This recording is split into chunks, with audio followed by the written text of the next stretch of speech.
அதிகாரம் 1ஆம் வசனத்திலிருந்து பார்த்துக்கிட்டே வரோம். அவருடைய போதனைகள் நிறையா பார்த்தோம், அவருடைய அற்புதங்கள் நிறையா பார்த்தோம். அப்புறம் அவருடைய சிலுவை மரணத்தில் ரொம்ப நேரம் செலவழித்தோம். குறிப்பாக அவர் மரிக்கிறதுக்கு முன்னால் அந்த கொஞ்சம் அந்த நேரங்களில் என்ன ஆச்சு, மரித்த உடனே என்ன ஆச்சு, அவர் அந்த ஜீவனை விட்ட உடனே என்ன ஆச்சு, இதில் தான் ரொம்ப நேரம் செலவழிச்சு. ஏன்னா மார்க் எழுதின சுவிசேஷத்தில் இது ஒரு உச்சகட்டம் மாதிரி. எது? இயேசுனுடைய சிலுவை மரணம் ஒரு உச்சகட்ட வெளிப்பாடு மாதிரி. அதாவது மார்க் 15:37 37 சொல்லுகிறேன். அது ஒரு கிளைமேக்ஸ் மார்க் எழுதின சுவிசேஷத்தில். ஏன்னா அதற்கு முன்னாலே விட அங்கதான் தெரியுது இயேசு யார், எதற்காக இந்த பூமிக்கு வந்தார்னு. அவர் யார்? அவர் வெறும் அற்புதம் செய்கிறவர், போதிக்கிறவர் மட்டும் இல்லை, அவர் தேவகுமாரன். அது மார்க் 15:39 வெளிப்படுது. அவர் எதற்காக இந்த பூமிக்குள்ள வந்தார்? நமக்காக சாகும்படி வந்தார். நமக்காக செத்து தேவனுக்கு முன்பாக போறதுக்கான அந்த வழியை திறக்கும்படி வந்தார். அது எங்க வெளிப்படுது? அங்கதான் வெளிப்படுது. மார்க் 15:37 தேவகுமாரனாகிய இயேசு நமக்காக செத்து அதன் மூலமாய் நம்மை கடவுள் அன்னை சேர்க்கும்படி இந்த பூமிக்கு வந்தார். அப்போ அவர் உச்சகட்டமான ஒரு பகுதி. அதனால தான் அவ்வளோ நேரம் செலவழித்தோம். இப்பொழுது அதை தாண்டி அடுத்தபடி நம்ம அப்படியே அடுத்த பகுதிக்கு செல்லுகிறோம். இன்றைக்கு தொடங்கி அடுத்தது என்ன நடக்க போகுதுன்னு கிறிஸ்தவர்களுக்கு தெரியும். இயேசு மரித்த பிறகு அவர் அடக்கம் பண்ணப்படுகிறார், அப்புறம் உயிரோடு எழும்புகிறார். அப்போ உங்கள்கிட்ட உங்க மனதில் சில எதிர்பார்ப்புகள்லாம் இருக்கும். ஆனால் நம்முடைய மெத்தடை நம்ம விட்டுவிட வேண்டாம். நம்முடைய மெத்தட் என்னது? வேதத்தை பார்ப்பது, வேதத்தை படிப்பது, அங்கே இருக்கிற அடுத்த வசனங்களை பகுதி பகுதியாக எடுத்து அதை ஆராய்ந்து அதை படித்து அதிலிருந்து நாம் கற்றுக்கொள்ள வேண்டிய பாடங்களை கற்றுக்கொள்வது. அதுதான் நம்முடைய மெத்தட். ஃபர்ஸ்டிலிருந்தே அதுதான் நம்முடைய மெத்தடு. நமக்கு அதிக பயனை அளிச்சிருக்காது. நான் நினைக்கிறேன் நீங்கள் ஒத்துப்பீங்கன்னு. இந்த மார்க் எழுதின சுவிசேஷத்தை நாம் பகுதி பகுதியாக படிச்சுக்கிட்டு வரோம். நிச்சயமாக நமக்கு பெரிய பயன் உண்டாயிருக்குது. இதனால நிறைய காரியங்களை கற்றுக்கொண்டிருக்கிறோம். எத்தனையோ விதங்களில் தேவன் நமக்கு பேசியிருக்கிறார், நம்மை பலப்படுத்தி இருக்கிறார், நம்மை வழி நடத்தி வருகிறார். என்ன பண்ணுகிறோம்? ஒன்றும் விசித்திர வினோதமாக எதையும் பண்ணல, மேஜிக் ஒன்றும் பண்ணல, ஒன்றும் இல்லை. ஒரு பகுதியை எடுத்து அங்கே என்ன இருக்குன்றதை பார்க்குறோம், அதை படிக்கிறோம், அதை எப்படி வாழ்க்கையில் அப்ளை பண்ணலான்னு பார்க்குறோம். அதே தான் பண்ண போகிறோம், தொடர்ந்து பண்ண போகிறோம். ஆகவே அடுத்த பகுதி 40-41 மார்க் 15:40-41 நம்ம வாசிக்க போகிறோம், பார்க்க போகிறோம். ஒரு எதிர்பார்ப்புடன் இதை பாருங்கள். வேதத்தை படிக்கிறப்போ நிச்சயமாக நீங்கள் பயனடையாமல் இருக்க மாட்டீங்க அப்படின்ற எதிர்பார்ப்போட பார்ப்போம். மார்க் 15:40-41 சில ஸ்திரீகளும், அதாவது இயேசு மரிச்ச உடனே நடக்குது இது. சில ஸ்திரீகளும் தூரத்திலிருந்து பார்த்து கொண்டிருந்தார்கள். அவர் கலிலேயாவில் இருந்தபோது அவருக்கு பின் சென்று ஊழியம் செய்து வந்த மகதலேனா மரியாளும், சின்ன யாக்கோபுக்கும் யோசேக்கும் தாயாகிய மரியாளும், சலோமே என்பவளும் அவருடனே கூட எருசலேமுக்கு வந்திருந்த வேறே அநேக ஸ்திரீகளும் அவர்களோட இருந்தார்கள். கிறிஸ்தவர்கள் அவர் மரிச்சாருன்னு சொன்ன உடனே அடுத்தது என்ன எதிர்பார்த்துருப்போம்? நாம எப்படி அடக்கம் பண்ணப்படுறாருன்னு பார்ப்போம் தான் எதிர்பார்த்துருப்போம். திடீர்னு மார்க் இப்போ என்னமோ புதுசாக என்னமோ சொல்றாரு, இது வரைக்கும் சொல்லாதத சொல்றாரு. சில நியூ கேரக்டர்ஸ் இன்ட்ரடியூஸ் பண்றாரு.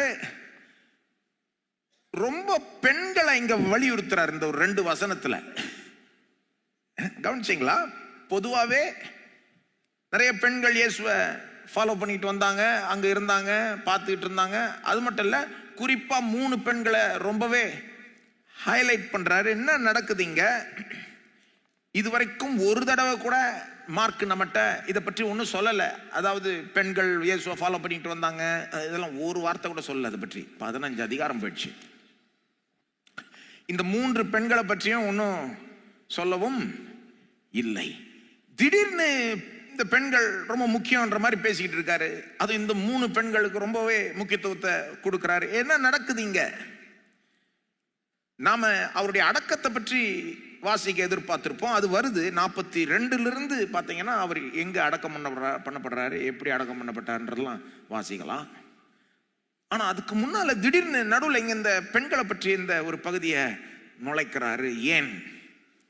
வேதத்தை படிக்கிறப்போ கேள்விகளை எழுப்பணும். கேள்வியை எழுப்ப அந்த கேள்விகளுக்கான பதிலை நாட நீங்க கற்றுக்கொள்ளுவீங்க. ஒன்றும் இல்லைங்க, என்ன கற்றுக்கணுன்னாலும் கேள்வி எழுப்ப கற்றுக்கணும் இல்லையா? ஒரு காரியத்தை படிக்கணும்னா, இன்னும் அந்த அறிவில் வளரணும்னா ஒரு முக்கியமான ஸ்கில் என்னது? கேள்வி கேட்டுக்கிட்டே இருக்கணும்.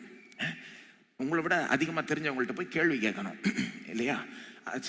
சின்ன பிள்ளைகள் நம்மளை நைன்னு கேள்வி கேட்பாங்க. இது ஏன், அது ஏன், இது நமக்கே சில நேரம் வாய மூடுன்னு சொல்ல மாதிரி இருக்கும். ஆனால் கொஞ்சம் ஜாக்கிரதையாக இருக்கணும். ஏன்னா கேள்வி கேட்குறது நிறுத்துன்னு சொல்லிட்டோம்னா ஆக்சுவலாக நம்ம என்ன தெரியுமா சொல்கிறோம்? கற்றுக்கிட்டது போதும், வேற ஒன்றும் கற்றுக்காதப்போ அறிவில் வளராதன்னு சொல்கிற மாதிரி இருக்குது அது. ஏன்னா கேள்விகள் எழுப்புவதன் மூலமாக அந்த கேள்விகளுக்கான பதிலை நாடுவதன் மூலமாக தான் அறிவே பெறுகிறோம். அறிவில் வளரும். இப்போ பைபிள் ஸ்டடிலையும் இந்த பிரின்சிபல் பொருந்தும் பாருங்க. பைபிளை நீங்கள் புரிஞ்சுக்கணும்னா கேள்விகளை எழுப்பணும். பகுதியை வாசிக்கிறப்போ சில கேள்விகள். அப்போ இங்கே என்ன கேள்வி எழும்புது? திடீர்னு நீங்கள் வந்துட்டு இது வரைக்கும் சொல்லாத ஒரு தகவலை, பெண்கள் நிறைய இயேசுவை ஃபாலோ பண்ணிட்டு இருந்தாங்க, குறிப்பாக இந்த 3 பெண்கள் ரொம்ப முக்கியன்ற மாதிரி பேசிக்கிட்டு ஏன் மார்க் இப்படி செய்கிறார் என்ற கேள்வி எழும்புது இல்லையா? இன்றைக்கு நிறைய கேள்வி எழுப்ப போகிறோம். முக்கியமான கேள்விக்கு இன்னும் அதிக நேரத்தை செலவழிக்க போகிறோம். அப்போ இந்த கேள்விகளுக்கான பதிலை சொல்லுவோம். ஏன் மார்க்கு இவர்களை பற்றி பேசுகிறார்? 2 காரியம் நோட் பண்ணுங்க இங்க. ஒன்று வந்து பொதுவாக நிறைய பெண்கள் இயேசுவை ஃபாலோ பண்ணிட்டு வந்தாங்கன்னு சொல்றாரு. இன்னொன்று குறிப்பா இந்த 3 பெண்களை ஹைலைட் பண்றாரு. அப்போ முதல்ல இந்த பொதுவாக நிறைய பெண்கள் இயேசுவை ஃபாலோ பண்ணிட்டு வந்தாங்கன்னு 41 சொல்றாரு பாருங்க. அவர் உடனே கூட எருசலேமுக்கு வந்திருந்த வேற அநேக ஸ்திரீகளும் அவர்களோட. ஏன் இதை சொல்றாரு? ஏன் நிறைய ஸ்திரீகள் இயேசுவை ஃபாலோ பண்ணிட்டு வந்தாங்கன்னு சொல்றாரு? நான் நினைக்கிறேன் ஏன் சொல்றாருன்னா, பெண்கள் மத்தியில் இயேசுவின் நிமித்தம் ஒரு புரட்சி தொடங்கி விட்டது என்பதை ஹிண்ட் பண்ணுகிறார். பெண்கள் மத்தியில் இயேசுவினால ஒரு புரட்சியை தொடங்கிடுச்சு. அதை பற்றி அவர் சொல்லவே இல்லை இது வரைக்கும். லேசா இங்க ஹிண்ட் பண்றாரு. அவர் சொல்ற வார்த்தைகளை கேர்ஃபுல்லா கவனிச்சீங்கன்னா அங்க சில டீட்டெயிலை நோட் பண்ணுங்க. அநேக ஸ்திரீகள் இயேசுவை ஃபாலோ பண்ணாங்களாம். ஃபாலோ பண்றதுன்னா என்னங்க? பின்பற்றி ஊழியம் செய்து வந்த அப்படின்னு இருக்கு இல்லையா 40. ஃபாலோ பண்றதுன்னா என்னங்க? மத்தேயு, மார்க், லூக்கா, யோவான்ல ஃபாலோ பண்றதுன்னா அதுக்கு பெரிய அர்த்தம் உண்டு. இயேசு சீஷர்களை பார்த்து என்ன சொல்றாரு? என்னை பின்பற்றி வா அப்படின்னு என்ன அர்த்தம்? நான் நடந்து போறேன் பின்னால் அப்படியே ஒரே லைன்ல நடந்துட்டு வான்னு அர்த்தமா? அதான் அர்த்தம். ஃபாலோ பண்ணனா நான் சொல்றபடி செய். நான் போதகர், நீ சீஷன்.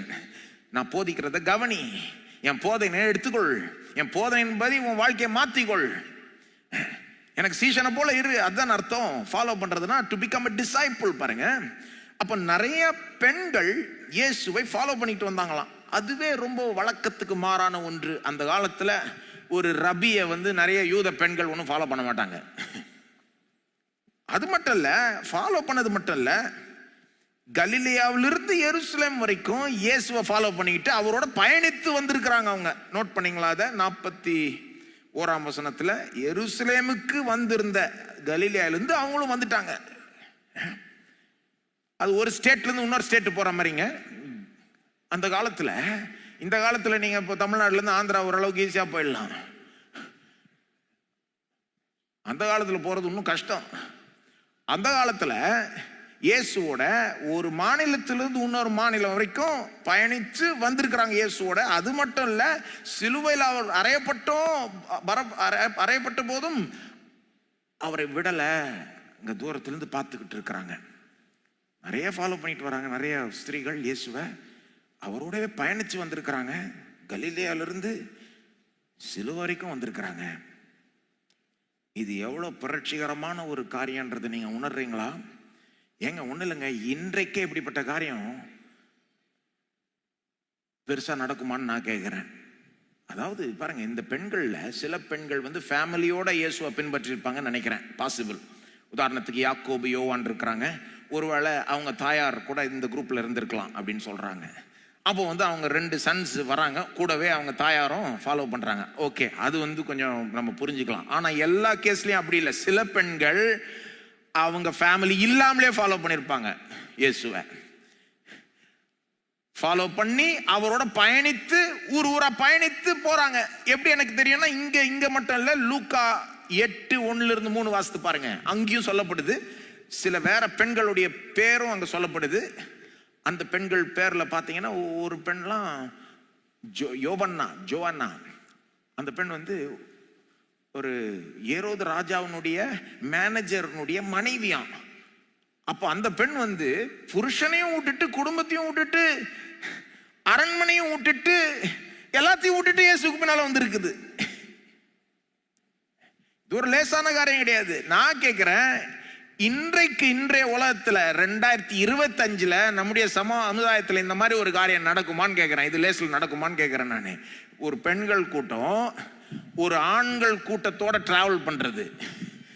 ஒரு ஆண் ரபி போதகர், அவருக்கு மெயின் சீஷர்கள் வந்து இந்த 12 பேர் ஆண்கள். ஆனா கூட இந்த பெண்கள் சிலர் ஃபேமிலியோட வராங்க, சிலர் ஃபேமிலி இல்லாம வராங்க, சிலருக்கு கல்யாணம் ஆயிருக்கு, சிலருக்கு கல்யாணம் ஆகாம இருந்திருக்கலாம், சிலர் வந்து எப்படின்னு சொல்ல முடியாது, ஒரு விதமா ஒரு வேரியேஷனோட இருந்திருக்கும் பாருங்க. அது இப்படிப்பட்ட காரியம் இன்னைக்கு நடந்தா சமுதாயம் ஏத்துக்குமா? இத புரிஞ்சுக்குமா? இத இப்படிப்பட்ட காரியம் இன்னைக்கு நடந்தாலே அது தவறாய் புரிந்து கொள்ளப்படலாம், தவறாய் பேசப்படலாம். இப்படிப்பட்ட காரியம் 2000 வருஷம் முன்னால யூத பெண்கள் மத்தியில நடக்குது. ஆக்சுவலா நீங்க அந்த இயேசுவின் காலத்துலலாம் பாத்தீங்கன்னா, யூத பெண்களுக்கு தான் ரொம்ப பெருசா ஒரு பெண்கள் உரிமை எல்லாம் இல்லை. நீங்க ஒரு பணக்கார கிரேக்க பெண் அல்லது ரோம பெண்ணா இருந்தீங்கன்னா, பணக்காரங்களா இருந்தா கொஞ்சம் எல்லாம் என்ன வேணா செய்யலாம். ஆனா யூத சமுதாயத்தில் அப்படி செய்ய முடியாது. ஏன்னா அவங்க சில காரியங்களை நம்பினாங்க. அவங்கள பொறுத்த வரைக்கும் பெண்களுடைய இடம் வந்து வீட்டில். பெண்கள் வந்து வீட்டை பார்த்துக்கணும், புருஷனை பார்த்துக்கணும், குடும்பத்தை பார்த்துக்கணும், அதுதான் அவங்க பொறுப்பு. ஜெப ஆலயத்துக்கு போகலாம், வாரத்துக்கு ஒருக்க போகலாம் ஜெப ஆலயத்துக்கு. ஆனா அதுல ரொம்ப இன்வால்வ் ஆயிக்க கூடாது, ஆயிக்க விடவும் மாட்டாங்க. ஏன்னா அது பெண்களுடைய பொறுப்பு கிடையாது. ஆவிக்குரிய மேட்டர்ஸ்லாம் நாங்க பார்த்துக்கிறோம், ஆண்கள் நாங்க பார்த்துக்கிறோன்ற மாதிரி. வீட்டு மேட்டர்ஸை பெண்கள் பார்த்துக்கிட்டோம் அப்படின்ற ஒரு கொள்கை இருந்தது பாருங்க யூதர்கள் மத்தியில இயேசுவின் காலத்துல. அப்போ அந்த சமுதாயத்தின் மத்தியில எல்லாத்தையும் விட்டுட்டு சில பெண்கள் வந்து இப்படியே இயேசுக்கு பின்னால போறாங்கன்னா என்னமோ பெருசா நடந்திருக்கணும். இயேசுவினால் அவங்க எந்த அளவுக்கு தொடப்பட்டிருப்பாங்க, எப்படிப்பட்ட தாக்கத்தை இயேசு அவர்கள் மீது ஏற்படுத்தியிருப்பார் என்றதை கொஞ்சம் நினைச்சு பார்க்கணும் பாருங்க. ஆக்சுவலா லூக்கா 8:1-3 வாசித்தீங்கன்னா, லூக்கா சொல்றாரு ஏன் இந்த பெண்கள்லாம் அவரோடைய ஃபாலோ பண்ணாங்க, அவரோட பயணிச்சாங்கன்னு சொல்றாரு. ஏன்னா அவங்க வந்து பெரிய விதத்துல சுகமாக்கப்பட்டாங்க, விடுதலையாக்கப்பட்டாங்களாம். உதாரணத்துக்கு அந்த மகதலேனா மரியாள், மேரி மேக்டலின், அவங்கள பற்றி நமக்கு என்ன தெரியும்? நமக்கு தெரியும், அவங்க மேல இயேசு கிட்ட வர்றதுக்கு முன்னால 7 பிசாசு அவங்கள பிடிச்சிட்டு இருந்தது. பிசாசு பிடிச்சு பிசாசின் பிடியில அவதிப்பட்டவங்க. ஒரு பிசாசு இருந்தாலே போதும், 7 பிசாசு, டீமன் பொசஸ்ட். அந்த பிசாசின் பிடியிலிருந்து இயேசு அவங்கள விடுவிக்கிறாரு. விடுதலை ஆயிட்டோன்னே அவங்க அப்படியே இயேசுவை ஃபாலோ பண்றாங்க. இந்த மாதிரி லூக்கா 8:1-3 என்ன சொல்லுதுன்னா, அவரை ஃபாலோ பண்ண இந்த பெண்கள்லாம் ஏதோ பெரிய விதத்துல விடுதலையாக்கப்பட்டாங்க, சுகமாக்கப்பட்டாங்க, தொடப்பட்டாங்க. அதனாலதான் வந்து அவரோடய வந்துட்டாங்க. அவருக்கு சேவை செய்யணும், அவருக்கு தேவைப்பட்டதை செய்யணும், அவருக்கு உதவணும் அப்படின்னு அவரோடைய டிராவல் பண்ணிக்கிட்டு அப்படியே போறாங்க பாருங்க. சிலர் வந்து ரொம்ப சாதாரண நிலையிலேருந்து வந்திருப்பாங்க, சிலர் ஒன்றும் பெருசா ஒன்றும் அவங்களுக்கு இருந்திருக்காது, இயேசுவோட போறதே பெரிய விஷயமா இருந்திருக்கும். சிலருக்கு வந்து நான் சொன்னது போல இந்த ஏரோது ராஜாவுடைய மெயின் மேனேஜருடைய மனைவி, அவள் பாருங்க அரண்மனையும் சௌகரியத்தையும் எல்லாத்தையும் விட்டுட்டு வராள். நான் விட்டுட்டு வர்றது மட்டும் இல்ல, சிலர் பணக்கார பெண்களும் இருக்கிறது போல தெரியுது. லூக்கா 8:1-3 நீங்க வாசித்தீங்கன்னா, அவங்க பணத்திலிருந்து அவருக்கு சேவை செய்யறாங்கன்னு சொல்லப்படுது. அதாவது அவங்க மினிஸ்ட்ரிக்கு சப்போர்ட் பண்றாங்களாம். எப்படி? பணம் கொடுத்து. யாரு? இந்த பெண்கள். இப்போ பல விதத்துல இயேசுக்கு உதவுறாங்க. இதுல பல ஆங்கிள் இருக்கு. ஆனா பாயிண்ட் என்னன்னா, இது ஒரு புரட்சிகரமான ஒரு காரியம். பெண்கள் மத்தியில இயேசுனால ஒரு புரட்சி தொடங்கி விட்டதுன்றத மார்க் ஹிண்ட் பண்ணுகிறார். இதை இன்னும் நம்ம ஆராய்ச்சி பண்ணா நல்லா இருக்கும். ஆனா இன்னைக்கு பண்ண போறது இல்லை. இதே ஒரு பெரிய சப்ஜெக்ட். எப்படி இயேசு பெண்களுடைய வாழ்க்கையை உயர்த்தினார், பெண்கள் மத்தியில் ஒரு புரட்சியை ஏற்படுத்தினார், ஆதி கிறிஸ்தவ சபை அதை எப்படி தொடர்ந்தது, இதனால பெண்களுடைய உரிமையெல்லாம் எப்படி வளர்ந்தது அப்படின்ற பைபிள்ல இருந்து, மத்தேயு, மார்க், லூக்கா, யோவான்ல இருந்து, மற்ற புதிய ஏற்பாட்டிலிருந்து, மற்ற சரித்திரத்திலிருந்து எடுத்து படிச்சா அதுவே ஒரு தனி சீரீஸ் மாதிரி. ஆனா இன்றைக்கு அதுக்கு நேரம் இல்லை. ஏனென்றால் இங்க மெயின் வலியுறுத்துதல் அது கிடையாது. பொதுவா நிறைய பெண்கள் அவரை ஃபாலோ பண்ணாங்க, பெண்கள் மத்தியில் ஒரு புரட்சி தொடங்கி விட்டது என்பது மெயின் பாயிண்ட் கிடையாது. இங்க மார்க் 15, 40, 41 அந்த 3 பெண்கள் தான் ரொம்ப முக்கியமா இருக்கிறாங்க. பொதுவா பெண்கள் மட்டும் இல்ல, அந்த 3 பெண்கள் அவங்களுக்கு தான் அதிக முக்கியத்துவம் கொடுக்கப்படுது. காண்பிக்கிறேன் பாருங்க. மார்க் 15, 40 தொடங்கி மீதி மார்க்ல இந்த 3 பெண்கள் ரொம்ப முக்கியமாயிடுறாங்க. பாருங்கம்மா, 40ஆம் வசனத்துல அவங்க 3 பேரும் குறிப்பிடப்படுது. பேர் சொல்லி சொல்றாரு. மகதலேனா மரியாளும், சின்ன யாக்கோபுக்கும் யோசேக்கும் தாயாகிய மரியாளும், 2 மரியாள், சலோமே. அங்க சொல்லிட்டு விட்டுறல. 47ஆம் வசனம் வாருங்க. அப்படியே உங்க பைபிள்ல கீழே வாங்க. 47ஆம் வசனம் திரும்ப அந்த 3 பெண்கள், 2 பெண்களுடைய பேர் பார்க்கலாம். மகதலேனா மரியாளும், யோசேயின் தாயாகிய மரியாளும் அவர் வைத்த இடத்தை பார்த்தார்கள். அதாவது அவரை வைத்த இடத்தில், இயேசுடைய சரீரத்தை வச்சாங்க இல்லையா, அவர் அடக்கம் பண்ணாங்கல்ல, அந்த இடத்தை இவங்க பார்த்தாங்களாம். திரும்ப மார்க் 16:1 பாருங்க. திரும்ப இந்த 3 பெண்களுடைய பேரும் பார்க்கலாம். ஓய்வுளான பின்பு மகதலேனா மரியாளும், யாக்கோபின் தாயாகிய மரியாளும், சலோமே என்பவளும் அவருக்கு சுகந்த வர்க்கம் இடும்படி அவைகளை வாங்கி கொண்டு வாரத்தின் 1ஆம் நாள் அதிகாலையில் சூரியன் உதயமாகுகிற போது கல்லறையின் இடத்தில் வந்தார்கள். அப்போ மார்க் 15:40 தொடங்கி இந்த 3 பெண்கள் திரும்ப திரும்ப வராங்க. என்னமோ தெரியல, இவங்களுக்கு ஒரு பெரிய முக்கியத்துவம் கொடுக்கப்படுது. ஆகவே இவர்களை தான் நாம ரொம்பவே அதிகமாய் கவனிக்க வேண்டும். இந்த 3 பெண்கள் யார்? மகதலேனா மரியாள் பற்றி நான் ஏற்கனவே சொல்லிட்டேன். 7 பிசாசு பிடிச்சிருந்தது, இயேசு விடுவிச்சாங்க. இது எப்படி நமக்கு தெரியும்? லூக்கா 8:2 சொல்லுது, மார்க் 16:9 சொல்லுது. அந்த அடுத்த பெண் யாரு? சின்ன யாக்கோபுக்கும் யோசேக்கும் தாயாகிய மரியாள். இது யாரு? அநேகமா இது இயேசுடைய தாயாரா இருந்திருக்க மாட்டாங்கன்னு நினைக்கிறேன். ஏன்னா இயேசுடைய தாயார்னா இயேசுடைய தாயார்னு சொல்லிட்டு போயிட்டு இருக்கலாமே. எதுக்கு யாக்கோபுக்கும் யோசேக்கும் தாயாகிய மரியாள்னு சொல்லணும்? ஆக்சுவலாக இயேசுக்கு அப்படிப்பட்ட சகோதரர்கள் இருந்தாங்க. யாக்கோபும் யோசேன்ற பேரிட்ட சகோதரர்கள் இருந்தாங்க. ஆனால் அதெல்லாம் காமன் ஜூயிஷ் நேம்ஸ். மரியாள், யாக்கோபு, யோசே, இதெல்லாம் அந்த காலத்தில் பரவலாய் பயன்படுத்தப்பட்ட யூத பெயர்கள். ஸோ அந்த மாதிரி நிறைய பேர் இருந்திருப்பாங்கன்றாங்க. அநேகமாக இது வேற ஒரு மரியாளா இருந்திருக்கணும். ஒருவேளை இது இயேசுடைய தாயார் மரியாளுடைய சகோதரியா இருந்திருக்கலாம் அப்படின்னு சொல்றாங்க. எதை வச்சு சிலர் சொல்றாங்கன்னா, யோவான் 19:25 வச்சு சொல்றாங்க. அல்லது பிறகு சபையின் பாரம்பரியம் என்ன சொல்லுதுன்னா, அநேகமா இது இன்னொரு யாக்கோபு, அதாவது பேதுரு, யாக்கோபு, யோவான் இருக்காங்கல்ல, அந்த யாக்கோபை தவிர்த்து இன்னொரு யாக்கோபும் 12 சீஷர்ல இருந்தாங்க. இன்னொரு யாக்கோபு, அந்த யாக்கோபுடைய தாயாரா இருந்திருக்கும் அப்படின்னு சிலர் சொல்றாங்க. நம்ம நிச்சயமா சொல்ல முடியாது. ஆனா வேற ஒரு மரியாளா இருந்திருப்பாங்க அநேகமா. சலோமே என்ற அந்த பெண் யாரு? மத்தேயு 27:56 அடிப்படையில் அநேகமா அவங்க யாரா இருந்திருப்பாங்கன்னா, யாக்கோபு யோவானுடைய தாயாரா இருந்திருப்பாங்க.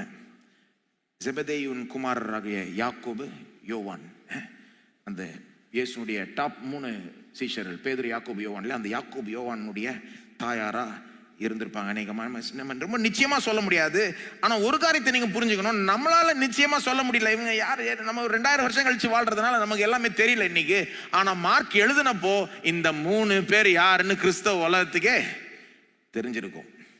இந்த 3 பேரும் யூத பெண்கள். அநேகமா பேர் வச்சு நம்ம அவங்க யூதர்கள்னு சொல்லலாம். அப்போ கிறிஸ்தவ உலகத்துக்கே தெரிஞ்சிருக்கும் இவங்க யாருன்னு. அதனாலதான் பேர் சொல்லி காமிக்கிறாரு.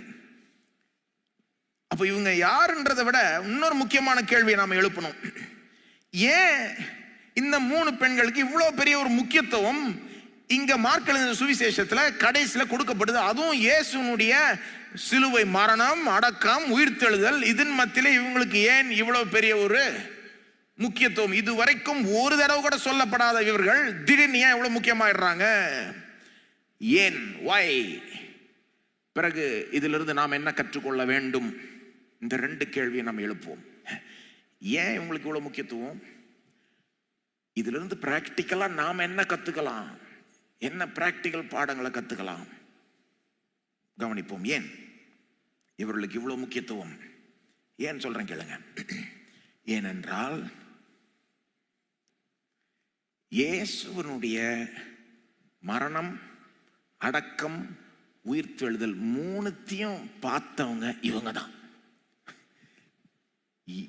சரித்திரத்திலே நடந்த மிக முக்கியமான சம்பவங்கள் இயேசுனுடைய சிலுவை மரணம், அவருடைய அடக்கம், அவருடைய உயிர்த்தெழுதல் மூணுத்தையும் நேர்ல பார்த்த சாட்சின்னு எடுத்துக்கிட்டா இவங்க தான் அதுல மிக முக்கியமான சாட்சியா ஆயிட்டாங்க. அதனாலதான் இவங்களுக்கு இவ்வளவு முக்கியத்துவம் நீங்க கொடுக்கப்படுது. அந்த வசனங்கள்ல பார்த்தீங்கன்னா மூணுத்தையும் பார்க்கறாங்க அவங்க. கவனிச்சிங்களா? அதை அவர் மரிக்கிறாரு. 37ஆம் வசனத்துல இயேசு மரிச்சாருன்னு சொல்லப்படுது. 40ஆம் வசனத்துல நமக்கு என்ன சொல்லப்படுது? சில ஸ்திரீகள் தூரத்திலிருந்து பார்த்து கொண்டிருந்தார்கள். எல்லாம் சொல்லுங்க, பார்த்து கொண்டிருந்தார்கள். நல்லா கவனிங்க அந்த வார்த்தையை, பார்த்து கொண்டிருந்தார்கள். அப்புறம் திரும்ப 47ஆம் வசனம் வாங்க. அடக்கம் பண்ணிடுறாங்க இயேசுவை. 42 இருந்து 46 வரைக்கும் வாசித்தீங்கன்னா அடக்கம் பண்ணிடுறாங்க. அதையும் இவங்க பார்த்துட்டாங்களா? 47ஆம் வசனம் பாருங்க. அவரை வைத்த இடத்தை மகதலேனா மரியாளும் யோசேயின் தாயாகிய மரியாளும் பார்த்தார்கள். அப்போ அவர் மரிக்கிறத பார்த்துட்டாங்க. பாடி இறக்குறாங்க. பாடியை கொண்டு போய் அந்த கல்லறையில வைக்கிறாங்க. அதையும் பார்த்துட்டாங்க. அந்த 3ல் 2 பெண்கள் அதையும் பார்த்துட்டாங்க. அப்புறம் ஈஸ்டர் ஞாயிறு அன்று, ஞாயிற்றுக்கிழமை காலை அன்று யார் அங்க போறது? அந்த காலியான கல்லறைக்கு யாரு போறது? இந்த 3 பெண்கள் தான். மார்க் 16ஆம் அதிகாரத்தில் பாருங்க. அவங்க போறாங்க. போயிட்டு 4ஆம் வசனத்திலிருந்து வாசித்து பாருங்க. அவங்க பார்த்தாங்கன்னு வரும் பாருங்க. திரும்ப திரும்ப அந்த கல் மிகவும் பெரிதாய் இருந்தது. அதாவது இந்த கல்லை யார் எங்களுக்கு மூவ் பண்ணுவா? நாங்கள் போய் இந்த உகந்த நறுமணம் கொண்ட இந்த தைலத்தெல்லாம் போட விரும்புகிறோம் இயேசுடைய சரீரத்துக்கு. இந்த கல்லை யாராவது நவுத்தி கொடுக்கணுமே, பெரிய கல்லாச்சேன்னு பேசிக்கிட்டு போறாங்களாம். போறப்போ 4ஆம் வசனம் பாருங்க. அந்த கல் மிகவும் பெரிதாய் இருந்தது.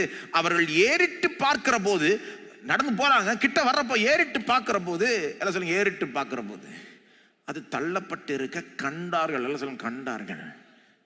5ஆம் வசனம். அவர்கள் கல்லறைக்குள் பிரவேசித்து வெள்ளை அங்கி தரித்தவனாய் வலது பக்கத்தில் உட்கார்ந்திருந்த ஒரு வாலிபனை கண்டு பயந்த. எல்லாம் சொல்லுங்க, கண்டு. அப்ப திரும்ப திரும்ப பார்த்துட்டாங்க, ஏறிட்டு பார்த்தாங்க, கண்டாங்க. என்னங்க நடக்குது இங்க? ஏன் உங்களுக்கு இவ்வளவு முக்கியத்துவம்னா, இவங்க தான் கடைசியா இயேசுடைய மரணம், அடக்கம், உயிர்த்தெழுதல் மூணுத்தையும் பார்த்தாங்க. உயிர்த்தெழுதல ஃபர்ஸ்ட் பார்த்தவங்க இவங்க தான் பாருங்க. அதாவது இதுவரைக்கும் இந்த பெண்களை பற்றி ஒரு வார்த்தை கூட நம்ம கேள்விப்படாட்டிலும் இப்போத்திலிருந்து அவங்க ஏன் ரொம்ப முக்கியமாயிடுறாங்கன்னா, மார்க்கு என்ன காண்பிக்க விரும்புகிறார்? இவங்க ரொம்ப முக்கியமான சாட்சி. இயேசு மரிச்சார் என்பதற்கு சாட்சி, இயேசு அடக்கம் பண்ணப்பட்டார் என்பதற்கு சாட்சி, இயேசு உயிரோட எழும்பினார் என்பதற்கு சாட்சி. சொல்ல போனா சாட்சிகள் மத்தியில ஒரு விதத்துல இவங்க தான் ரொம்ப முக்கியமான சாட்சி. ஏன்னா இதுதான் ரொம்ப முக்கியமான சம்பவங்கள். அதை மூணுத்தையும் பார்த்தவங்க இவங்க தான். மற்றவங்க ஒன்னு பார்த்தாங்க, 2 பார்த்தாங்க. ஆனா இவங்க மூணுத்தையும் பார்த்துட்டாங்க.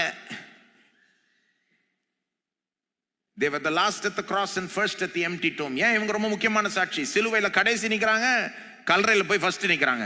ஞாயிற்றுக்கிழமை காலைல, வெள்ளிக்கிழமை கடைசி கிளம்புறவங்க இவங்க தான். சனிக்கிழமை ஃபர்ஸ்ட் ஆஜராகிறதும், ஞாயிற்றுக்கிழமை ஃபர்ஸ்ட் ஆஜராகிறதும் இவங்க தான். இயேசு உயிர் தெழுந்து விட்டார் என்பதை ஃபர்ஸ்ட் பார்த்தவங்க, கேட்டவங்க இவங்க தான். இவங்க தான் கல்லறைக்கு ஃபர்ஸ்ட் போனது ஞாயிற்றுக்கிழமை, ஈஸ்டர் ஞாயிறு அன்று. தூதன் வந்து இங்க எல்லாம் அவர் உயிர் தெழுந்துட்டான்னு சொன்னப்போ இவங்க தான் முதல் கேட்டது. இவங்களில் ஒருவர் மகதலேனா மரியாள் தான் பேதுரு யோவான்கிட்ட போய் சொன்னது, கல்லறை காலியா இருக்கு போய் பாருங்க அப்படின்னு. அந்த மகதலேனா மரியாள் தான் ஆக்சுவலா உயிர் தெழுந்த ஆண்டவரை இயேசுவை முதல் முறையா கண்ணால பார்த்ததும். அப்போ இவங்க தான் சீஷர்ட்டே சொன்னது இயேசு உயிரோட எழும்பிட்டாருன்னலாம். நான் நினைக்கிறேன் இவங்க மார்க் போன்ற இந்த எழுத்தாளர்கள்ட்டையும் சொல்லியிருப்பாங்க. மத்தேயு, மார்க், லூக்கா இவங்கெல்லாம் இந்த பெண்கள் எல்லாம் இன்டர்வியூ பண்ணியிருப்பாங்க. ஒருவேளை இந்த பெண்கள் ரொம்ப முக்கியமா இருந்திருப்பாங்க. பாருங்க, மார்க் என்ன சொல்ல விரும்புகிறாரு?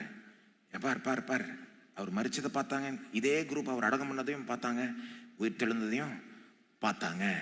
உலக சரித்திரத்திலே மிக முக்கியமான சம்பவங்களை நேரில் பார்த்த மிக முக்கியமான சாட்சிகள் ஆயிட்டதுனால தான் இவங்களுக்கு இவ்வளவு முக்கியத்துவம் இங்க கொடுக்கப்பட்டது. இதுல இருந்து நாம என்ன கற்றுக்கொள்ளலாம்? இதுல இருந்து நாம என்னங்க பிராக்டிகல் பாடங்கள் கத்துக்கலாம்? 2 சிறிய பாடங்கள், 2 பெரிய பாடங்கள் சொல்ல விரும்புகிறேன். இந்த 2 சிறிய பாடங்களை இன்னொரு கேள்வி எழுப்புவதன் மூலமா கத்துக்கலாம். கேள்வி என்னன்னா, இந்த பெண்களுக்கு எப்படி இவ்வளவு பெரிய ஒரு ரோல் கிடைச்சது? யாருக்கும் கிடைக்காத ஒரு ரோல், யாருக்கும் கிடைக்காத இவ்வளவு முக்கிய ஒரு பங்கு எப்படி இவர்களுக்கு போய் கிடைச்சது?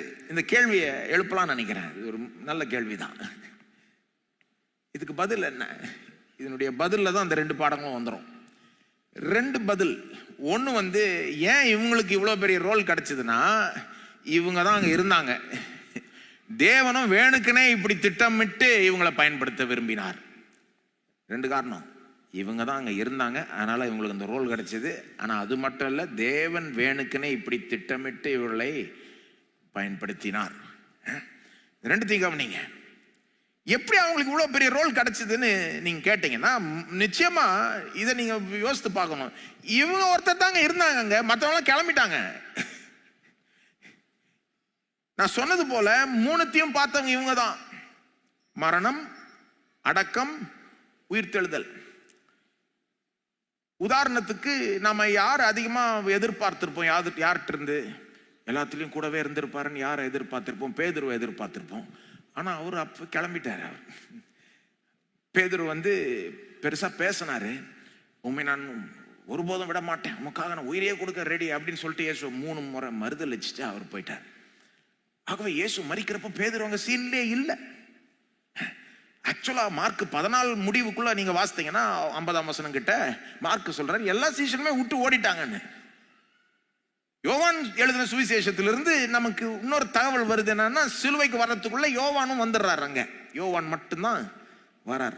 அப்ப யோவான்ன்ற ஒரு சீஷர் மட்டும்தான் அங்க சிலுவை அண்டை இருந்தது போல தெரியுது. மற்ற அந்த 12 ஆண் சீஷர் எல்லாம் 11 பேர், அதுல 1 யூதாஸ் வேற விதமா போயாச்சு. 10 பேர் அங்க சீன்லே இல்ல, சிலுவை இல்ல, சீன்லே இல்ல. இயேசு உயிர் தெழுந்த பிறகு வந்து பாக்குறாங்க.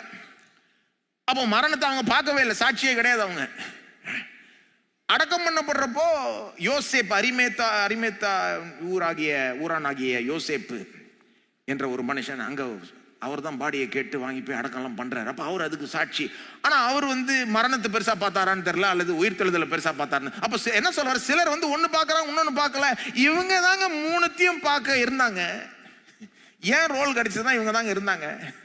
மற்றவங்க கிளம்பிட்டாங்க, இவங்க மட்டும் கரெக்டா இருக்கிறாங்க. அங்க ஈஸ்டர் ஞாயிறு அன்று நாம யார் ஃபர்ஸ்ட் ஆஜராயிருப்பான்னு நினைப்போம்? பேதுரு, யாக்கோபு, யோவானு, இயேசுடைய அந்த சீஷர்கள் தான் ஃபர்ஸ்ட் போய் நின்றுப்பாங்க. உயிர்த்தெழுந்துருவாரான்னு பாப்பாரான்னு பார்த்தா அவங்க எங்கேயோ இருக்கிறாங்க.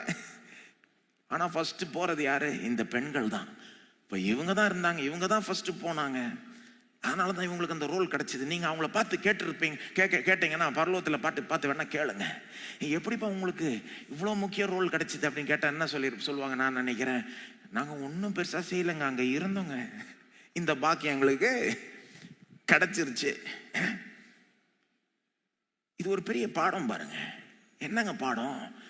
சும்மா இருந்தாலே தேவன் பயன்படுத்துவார். திரும்ப திரும்ப வந்தாலே, அவருக்கு ஊழியம் செய்தாலே, உண்மையா இருந்தாலே. இவங்க பாருங்க, இருந்தாங்கன்னா எல்லாரும் ஓடுற நேரத்தில் இவங்க இருக்கிறாங்க, எல்லாரும் பயந்து போற நேரத்தில் இவங்க கரெக்டா அங்க இருக்கிறாங்க. Faithfulness to God will always be rewarded. தேவனுக்கு நாம உண்மையா இருக்கும்போது நிச்சயமா அதுக்கு பெரிய பலன் உண்டு. பாருங்க, ஃபெய்த்ஃபுல்னஸ் என்னது? உண்மை தன்மைன்னா என்னங்க? வார்த்தையை காப்பாத்திப்பது,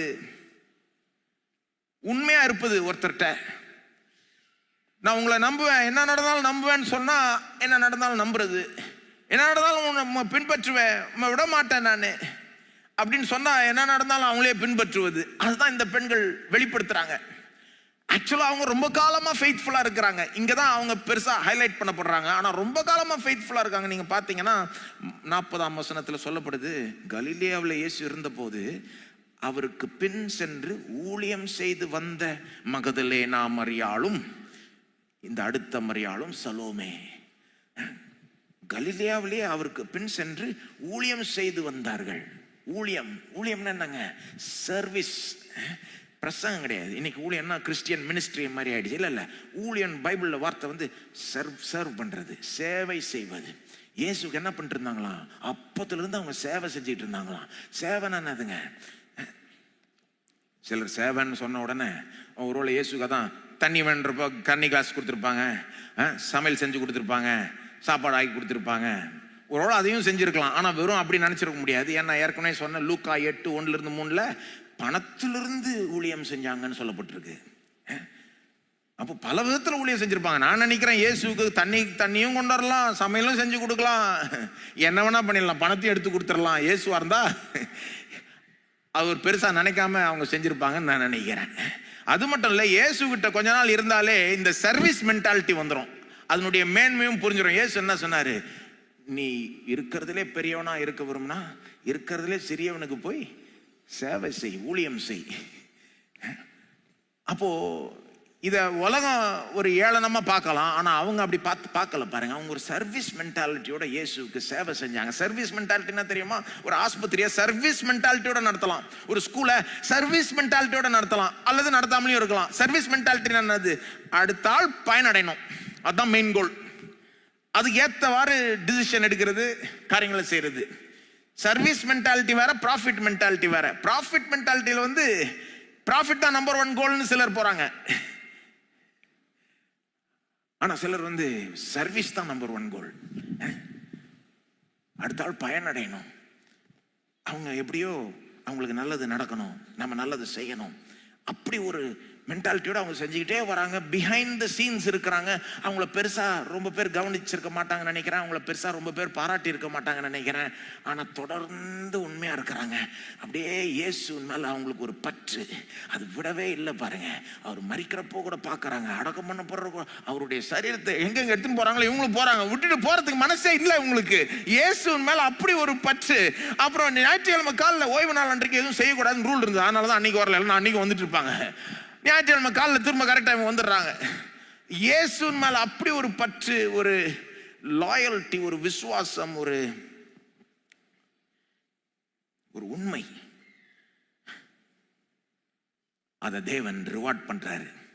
when you are faithful your time will come. நீங்க உண்மையா இருக்கிறப்போ உங்க நேரம் வரும். உங்களை யாரும் சட்டம் பண்ணாம இருக்கலாம், நீங்க பிஹைண்ட் த சீன்ஸா இருக்கலாம், உங்களை யாரும் பாராட்டாம இருக்கலாம், ஆனா உங்களுக்குன்னு ஒரு நேரம் வரும். அந்த நேரத்தில் தேவன் உங்களை உயர்த்துவார். அதுதான் இங்க நடக்குது பாருங்க. இவங்க அப்படியே பிஹைண்ட் த சீன்ஸ்ல இருந்து யாரும் பாராட்டாதவே இருந்து திடீர்னு அப்படியே ரொம்ப முக்கியமாயிடுறாங்க. இவங்க தான் இங்க உலகமே இன்னைக்கு வேர்ல்ட் ஃபேமஸ் ஆயிட்டாங்க. இன்னைக்கு கடைசியில் பாத்தீங்கன்னா இது ஒரு பெரிய பாடம் பாருங்க.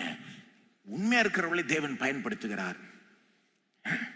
God uses people who show up. God uses people who are there. இங்க கேளுங்க, தேவன் யாரை பயன்படுத்துவார்? இருக்கிறவங்களை பயன்படுத்துவாருங்க. இருக்கிறவங்கள பயன்படுத்துவார். தொடர்ந்து அவரை பின்பற்றுவர்களை பயன்படுத்துவார். God rewards those who are faithful. உண்மையா இருக்கிறவர்களை தேவன் பலனளிப்பார், அவர்களை ஆசீர்வதிப்பார். சொல்றேன் கேளுங்க, தேவனுடைய ராஜ்யத்துல டேலண்ட்டை விட உண்மையா இருப்பது தான் பெருசு. தேவன் எதை வேல்யூ பண்றாரு? உலகத்துல வந்து டேலண்ட்டை வேல்யூ பண்ணுவாங்க. இவர் ரொம்ப டேலண்டட், இவர்கிட்ட ரொம்ப கிஃப்ட் இருக்கு, ரொம்ப வரம் இருக்கு. உலகத்துல வந்து அதுதான் பெருசா நினைப்பாங்க. Talent, ability, gift. கடவுளுக்கு அதெல்லாம் ஒரு பெரிய விஷயமே கிடையாது. ஏன்னா டேலண்ட்டையும் அவர் தான் கொடுக்குறாரு, கிஃப்டையும் அவர் தான் கொடுக்குறாரு, திராணியும் அவர் தான் கொடுக்குறாரு. எல்லாம் என்ன டேலண்ட் இல்லையா நான் கொடுக்குறேன்றாரு. உண்மைதான் அவருக்கு பெருசு. நீ உண்மையா இருப்பியா? அவர் வந்து இந்த டேலண்ட், எபிலிட்டி இதெல்லாம் இம்ப்ரெஸ் ஆகிறது கிடையாது. மனிதர்கள் தான் அதை கண்டு நம்ம இம்ப்ரெஸ் ஆயிடுறோம். அதெல்லாம் கடவுளுக்கு முன்பாக ஒரு பெரிய விஷயமே கிடையாது. பாருங்க, மனிதர்கள் மத்தியில் எப்படி ஒரு எண்ணம்னா, இவங்க இல்லாம நடக்காது, அவங்க இல்லாம நடக்காது, இவங்க தான் வரணும், அவங்க தான் வரணும், இவங்க இல்லைன்னா எல்லாம் போச்சு அப்படின்ற மாதிரி ஒரு ஆட்டிடியூட் நம்மகிட்ட இருக்கு. பாருங்க, என்கிட்ட ஒரு பெரிய மனிதன் எனக்கு ஒருத்தர் தெரியும் பாருங்க. அவர் எப்பவுமே சொல்லுவாரு, தம்பி, அவர் கொஞ்சம் வயசானவர், அவர் நோ ஒன் இஸ் இன்டிஸ்பென்சிபிள் தம்பி அப்படின்னு. நோ ஒன் இஸ் இன்டிஸ்பென்சிபிள் அப்படின்னா என்ன அர்த்தம்னா, யாருமே அவங்க இல்லாம நடக்காதுன்னு ஒன்றும் கிடையாது தம்பி. அவரே சொல்லுவார், கடவுள் இருந்தா போதும், பார்த்துக்கலாம். அவர் ஒருத்தர் தான் இன்டிஸ்பென்சிபிள், இவர் இல்லாம ஒன்றும் நடக்காதுன்னு அப்படின்னு ஒருத்தர் தான் இருக்காரு பூமியிலேயே, உலகத்திலேயே. யார் அது? தேவன் தான். தேவன் எப்படி பார்க்கிறாருன்னு சொல்றேன். டேலண்ட்டை பார்த்து ரெக்ரூட் பண்றது இல்லை தேவன். சில பேர் அவங்க பெருசாக அதான் நினச்சிக்கிட்டு இருக்காங்க, எனக்கு டேலண்ட் இருக்கா, எனக்கு கிஃப்ட் இருக்கா, எனக்கு. ஏங்க, சிலருக்கு டேலண்ட் இருக்கா, அவங்களுக்கு இருக்குதுன்னே தெரியாது. அது பெருசு இல்லை. நீங்கள் தேவனை பின்பற்றுறீங்களா, அவருக்கு உண்மையாக இருக்கிறீங்களா, தொடர்ந்து பைபிளை வாசிக்கிறீங்களா, ஜெபம் பண்ணுறீங்களா, அவர் சொல்கிறத செய்கிறீங்களா, அவரை பிரியப்படுத்தணும்னு நினைக்கிறீங்களா, அவருக்காக வாழணும்னு நினைக்கிறீங்களா, அதற்கேற்ற காரியங்கள் அப்படியே தொடர்ந்து அப்படியே செஞ்சுக்கிட்டே இருக்கீங்களா, அதுதாங்க முக்கியம். அதற்கு பலன் உண்டுங்க. தேவனுக்கு God doesn't need talented people, he wants faithful people. ராஜ்யத்துல faithfulness ரொம்ப முக்கியம், உண்மைத்தன்மை ரொம்ப முக்கியம். 1 Corinthians 4:2 சொல்லுகிறது, சேவை செய்கிறவன், ராஜ்யத்துல சபையில பொறுப்புள்ளவன் உண்மை உள்ளவன் என்று காணப்படுவது அவசியம். அப்ப ஏன் இவ்வளவும் சொல்றேன்? தேவனுக்கு இதுதான் பெருசு. நம்ம உண்மையா இருப்போமானால் அதற்கேற்ற பலன் உண்டு. கடைசியா தேவன் நம்ம பார்த்து சொல்லுகிற வார்த்தை என்னவா இருக்க போகுது? நல்லது, உத்தமமும் உண்மையும் உள்ள ஊழியக்காரனே. ரொம்ப டேலண்ட் உள்ள ஊழியக்காரனே சொல்ல மாட்டாரு. அது அவரை இம்ப்ரெஸ் பண்ணாது. ரொம்ப வரம் பெற்ற ஊழியக்காரனா, அதெல்லாம் அவருக்கு நத்திங். அவர் தான் வரத்தையே கொடுக்கிறவர். உண்மையும் உத்தமமும் உண்மையுள்ள ஊழியக்காரனே. உண்மையா வேலை செஞ்ச, எனக்காக செஞ்ச, ஜனங்களுக்காக செஞ்ச, தொடர்ந்து செஞ்ச, என்ன வந்தாலும் அதை விட்டு கொடுக்காம நீனு செஞ்சுக்கிட்டே இருக்கிற பாரு, அதுதான் உண்மை. பாருங்க, கன்சிஸ்டன்டா செஞ்சுக்கிட்டே இருக்கிறது. ஒரு வாக்கை கொடுத்தா அந்த வாக்கை காப்பாத்திக்கிறது. நான் கேட்கிறேன், நாம உண்மை உள்ளவர்களா? நம்மகிட்ட அந்த உண்மை தன்மை இருக்கா? இந்த உலகத்துல அது ரொம்ப அரிது, ரொம்ப இல்லைங்க. திருமணத்துல வாக்கை கொடுக்குறாங்க, அவங்க பாட்டு கிளம்பிட்டு போறாங்க. ஃப்ரெண்டா இருக்கிறேன்னு சொல்றாங்க, ஃப்ரெண்டுக்கே குழி தோன்றாங்க. அப்புறம் ரொம்ப ரேர் உண்மைத்தன்மை உலகத்துல, ரொம்ப ரேர். நாம உண்மையுள்ளவர்களா இல்லையா என்பது பாருங்க. சில நேரம் நாம கடவுள்கிட்ட நான் உண்மை உள்ளவன் நினைச்சுக்கலாம். ஆனா அதனுடைய ஆக்சுவல் டெஸ்ட் என்ன தெரியுமா? மற்றவர்களிடத்தில் நாம் உண்மை உள்ளவர்களா இருக்கிறோமா? நம்ம மனித உறவுகள்ல வார்த்தை காப்பாத்திக்கிறோமா? மற்ற நம்முடைய நண்பர்களிடத்தில் உண்மை உள்ளவர்களா நடந்துக்கிறோமா? நம்ம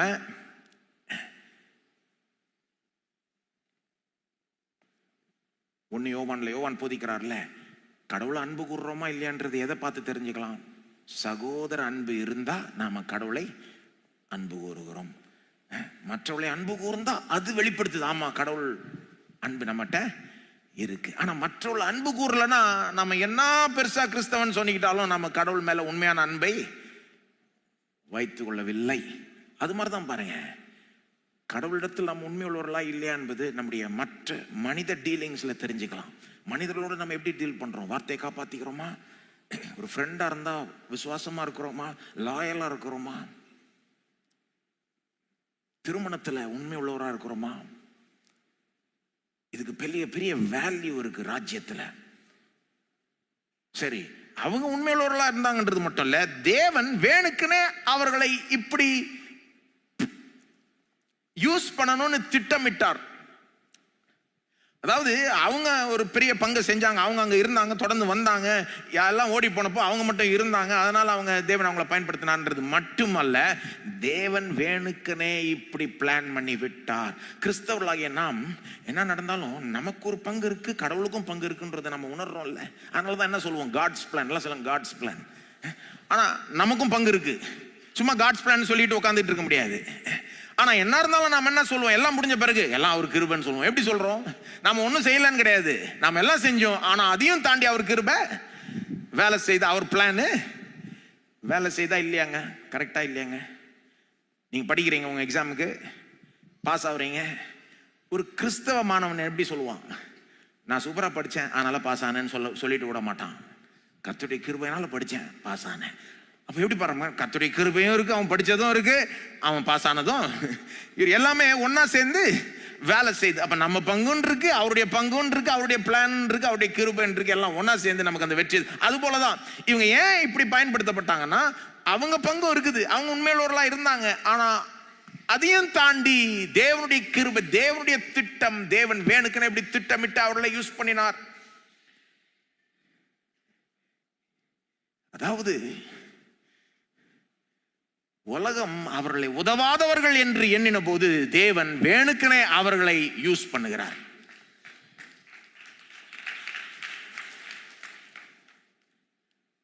அந்த காலத்துல யூத சமுதாயத்தில் 2000 வருஷம் முன்னால பெண்களுடைய சாட்சிக்கு மதிப்பே கிடையாது. தெரியுமா உங்களுக்கு? பெண்களுடைய சாட்சி, ஒரு கோர்ட் கேஸ்ல ஒரு பெண்ணை வந்து சாட்சி சொல்ல சொன்னா அந்த சாட்சினாலே கேஸ் டவுன் ஆயிடும். அந்த மாதிரி ஒரு காலம் அது.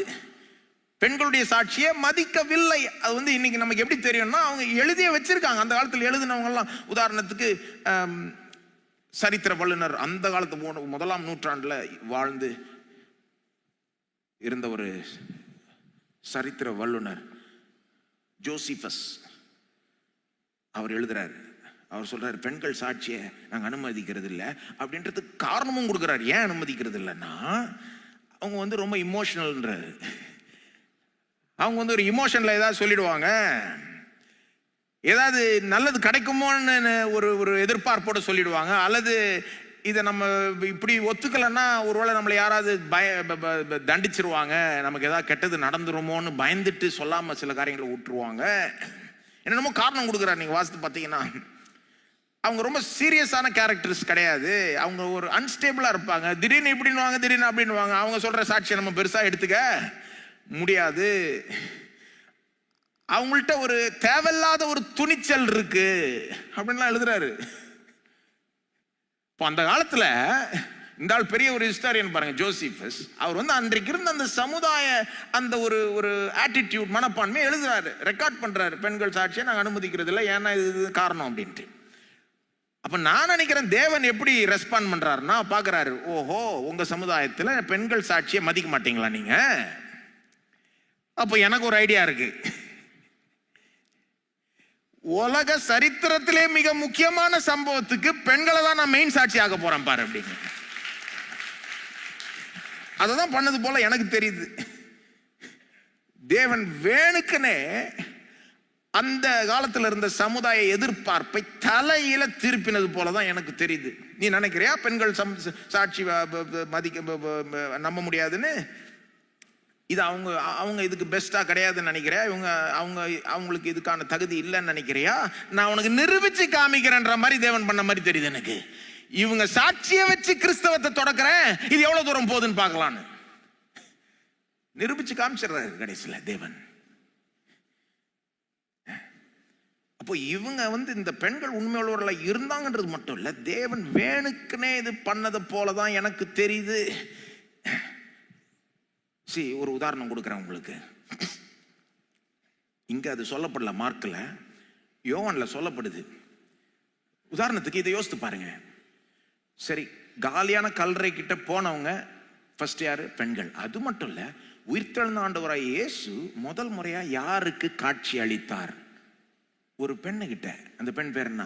மகதலேனா மரியாள். இது எப்படி தெரியும்? யோவான் 20ஆம் அதிகாரத்துல 1-18 வாசித்தீங்கன்னா அதனுடைய அந்த விவரங்கள் சொல்லப்படுது. யோவான் அதிக விவரங்களை கொடுக்குறாரு நமக்கு. அவர் சொல்றாரு, ஈஸ்டர் ஞாயிறு அன்று இந்த பெண்கள்லாம் போறாங்க கல்லறைக்கு. காலி கல்லறையை பார்த்துட்டு இந்த மகதலேனா மரியாள் மட்டும் ஓடி போய் பேதுரு யோவான்ட்ட சொல்றாள், கல்லறை காலியா இருக்குன்னு. அதை கேட்டுட்டு பேதுரு யோவான் ஓடி வராங்க, கல்லறை பார்க்குறாங்க. மகதலேனா மரியாளும் வராங்க. பேதுரு யோவான் தான் ஃபர்ஸ்ட் ரீச் ஆகுறாங்க. கல்லறைக்குள்ள போறாங்க, காலியா இருக்கு. ஒரு துணி மடிச்சு வச்சதை பார்த்து யோவான் நம்ப தொடங்கிடுறாரு. ஆக்சுவலா ஒருவேளை உயிர் தெழுந்துட்டாரோ, ஆனா இயேசுவை பார்க்கல, நம்ப தொடங்குறாரு யோவான். ஆனா கல்லறை காலி, அவ்வளவுதான் பார்த்தாங்க. வெளியே வராங்க, வீட்டுக்கு போயிடுறாங்க. யாரு? பேதுரும் யோவானும். ஆனா இந்த மரியாள் மட்டும், மகதலேனா மரியாள் மட்டும் அங்க தோட்டத்துல நின்றுகிட்டு அழுதுகிட்டு இருக்கிறாங்க. அதான் சொல்லுவாங்கல்ல, பெண்கள் சொல்லுவாங்க, அழுவாங்க, இமோஷனல், அழுதுகிட்டு இருக்கிறாங்க தோட்டத்துல நின்றுகிட்டு. அந்த நேரத்துல ஒருத்தர் வந்து அங்கிட்ட பேசுறாரு, அந்த பெண்ணுகிட்ட, மரியாள்கிட்ட. யாருன்னு தெரியாம அவங்க பாட்டு பேசுறாங்க. பார்த்தா அவர் தான் இயேசு. அப்புறம் தான் அவங்களுக்கு தெரியுது, இயேசு முதல் முறையா யார்கிட்ட காட்சி அளிக்கிறார்? மகதலேனா மரியாள். நான் இதை ஏன் சொன்னேன்னா, ஏன் கேள்வி என்னன்னா, ஏன் வேணுக்குன்னு இப்படி பண்ண மாதிரி தான் தெரியுது. ஏன்னா நீங்க வேணும்னா பேதுரு யோவான்கிட்ட காட்சி அளிச்சிருக்கலாம்ல. அவங்களும் வந்தாங்க, இவங்களும் வந்தாங்க, எல்லாரும் காலி கல்றையை பார்த்தாங்க. சொல்ல போனா ஃபர்ஸ்ட் நம்ப தொடங்கினது யோவான் போலதான் தெரியுது. மகதலேனா மரியாள் கூட இருந்த மாதிரி தெரியல. அங்க வாசித்து பாருங்க, யோவான்ல, யோவான் 20ஆம் அதிகாரத்துல யோவான் ஃபர்ஸ்ட் நம்பிட்டாரு, நம்ம தொடங்கிடுறாரு. அப்ப ஏன் கேள்வி என்னன்னா, யோவான்கிட்ட காட்சி அளிச்சிருக்கலாம்ல ஃபர்ஸ்ட். இந்த பெண்ணுகிட்ட காட்சி அளிக்கிறார். இது என்னமோ வேணுக்குனே தேவன் பண்ண மாதிரி தான் எனக்கு தெரியுது. 7 பிசாசு பிடிச்ச அந்த பிசாசின் பிடியிலிருந்து விடுதலையாக்கப்பட்ட இந்த பெண்ணுகிட்ட தான் முதல்ல அவர் காட்சி அளிக்கிறார். ஏன் இதை சொல்றேன்னா, இதை தேவனே வேணுக்குனே பண்றாருன்னு சொல்றேன். வெறும் இவங்க வந்து அங்க இருந்தாங்க, உண்மையா இருந்தாங்கன்றது மட்டும் இல்ல, தேவனே வேணுக்குனே பண்றாரு. உலகத்தின் எதிர்பார்ப்பை தலையில திருப்புகிறாரு. யார் உலகத்தின் பார்வையில முக்கியம் இல்லை என்று தோன்றுகிறார்களோ அவங்களை முக்கியப்படுத்துகிறார். அவங்களுக்கு முக்கியமான பங்கை கொடுக்கிறார், முக்கியமான ரோலை கொடுக்கிறார். இதை நீங்க பழைய பாட்டிலிருந்து அப்படியே பார்த்துக்கிட்டே வரலாம் பாருங்க. தேவன் இப்படிதான், அவர் செயல்முறையே இப்படிதான். அவருக்குன்னு ஒரு சில வழிகள் இருக்கு, வேணுக்குனே பண்ணுவார் சிலதெல்லாம். யூத சமுதாயத்துல முதல் பேரான குமார், முதல் பிறந்த அந்த குமாரன் தான் ரொம்ப முக்கியம் ஃபேமிலியில. அவனுக்கு தான் டபுள் சுதந்திரம், சொத்து, ஃபேமிலி சொத்து. ஆனா தேவன் பாருங்க, நிறைய தடவை அந்த 2வது மகனை தெரிந்தெடுப்பார். யாக்கோபை தேர்ந்தெடுக்கிறாரு. அவன் பொய் பேசுற யாக்கோபு, ஏமாத்துற யாக்கோபு, ஆனாலும் யாக்கோபை தேர்ந்தெடுக்கிறாரு. தாவீது ராஜாவை எப்படி தேர்ந்தெடுக்கப்பட்டாரு உங்களுக்கு தெரியும் நினைக்கிறேன். சாமுவேல் தீர்க்கதரிசி தாவீதினுடைய அந்த வீட்டுக்கு போறாரு.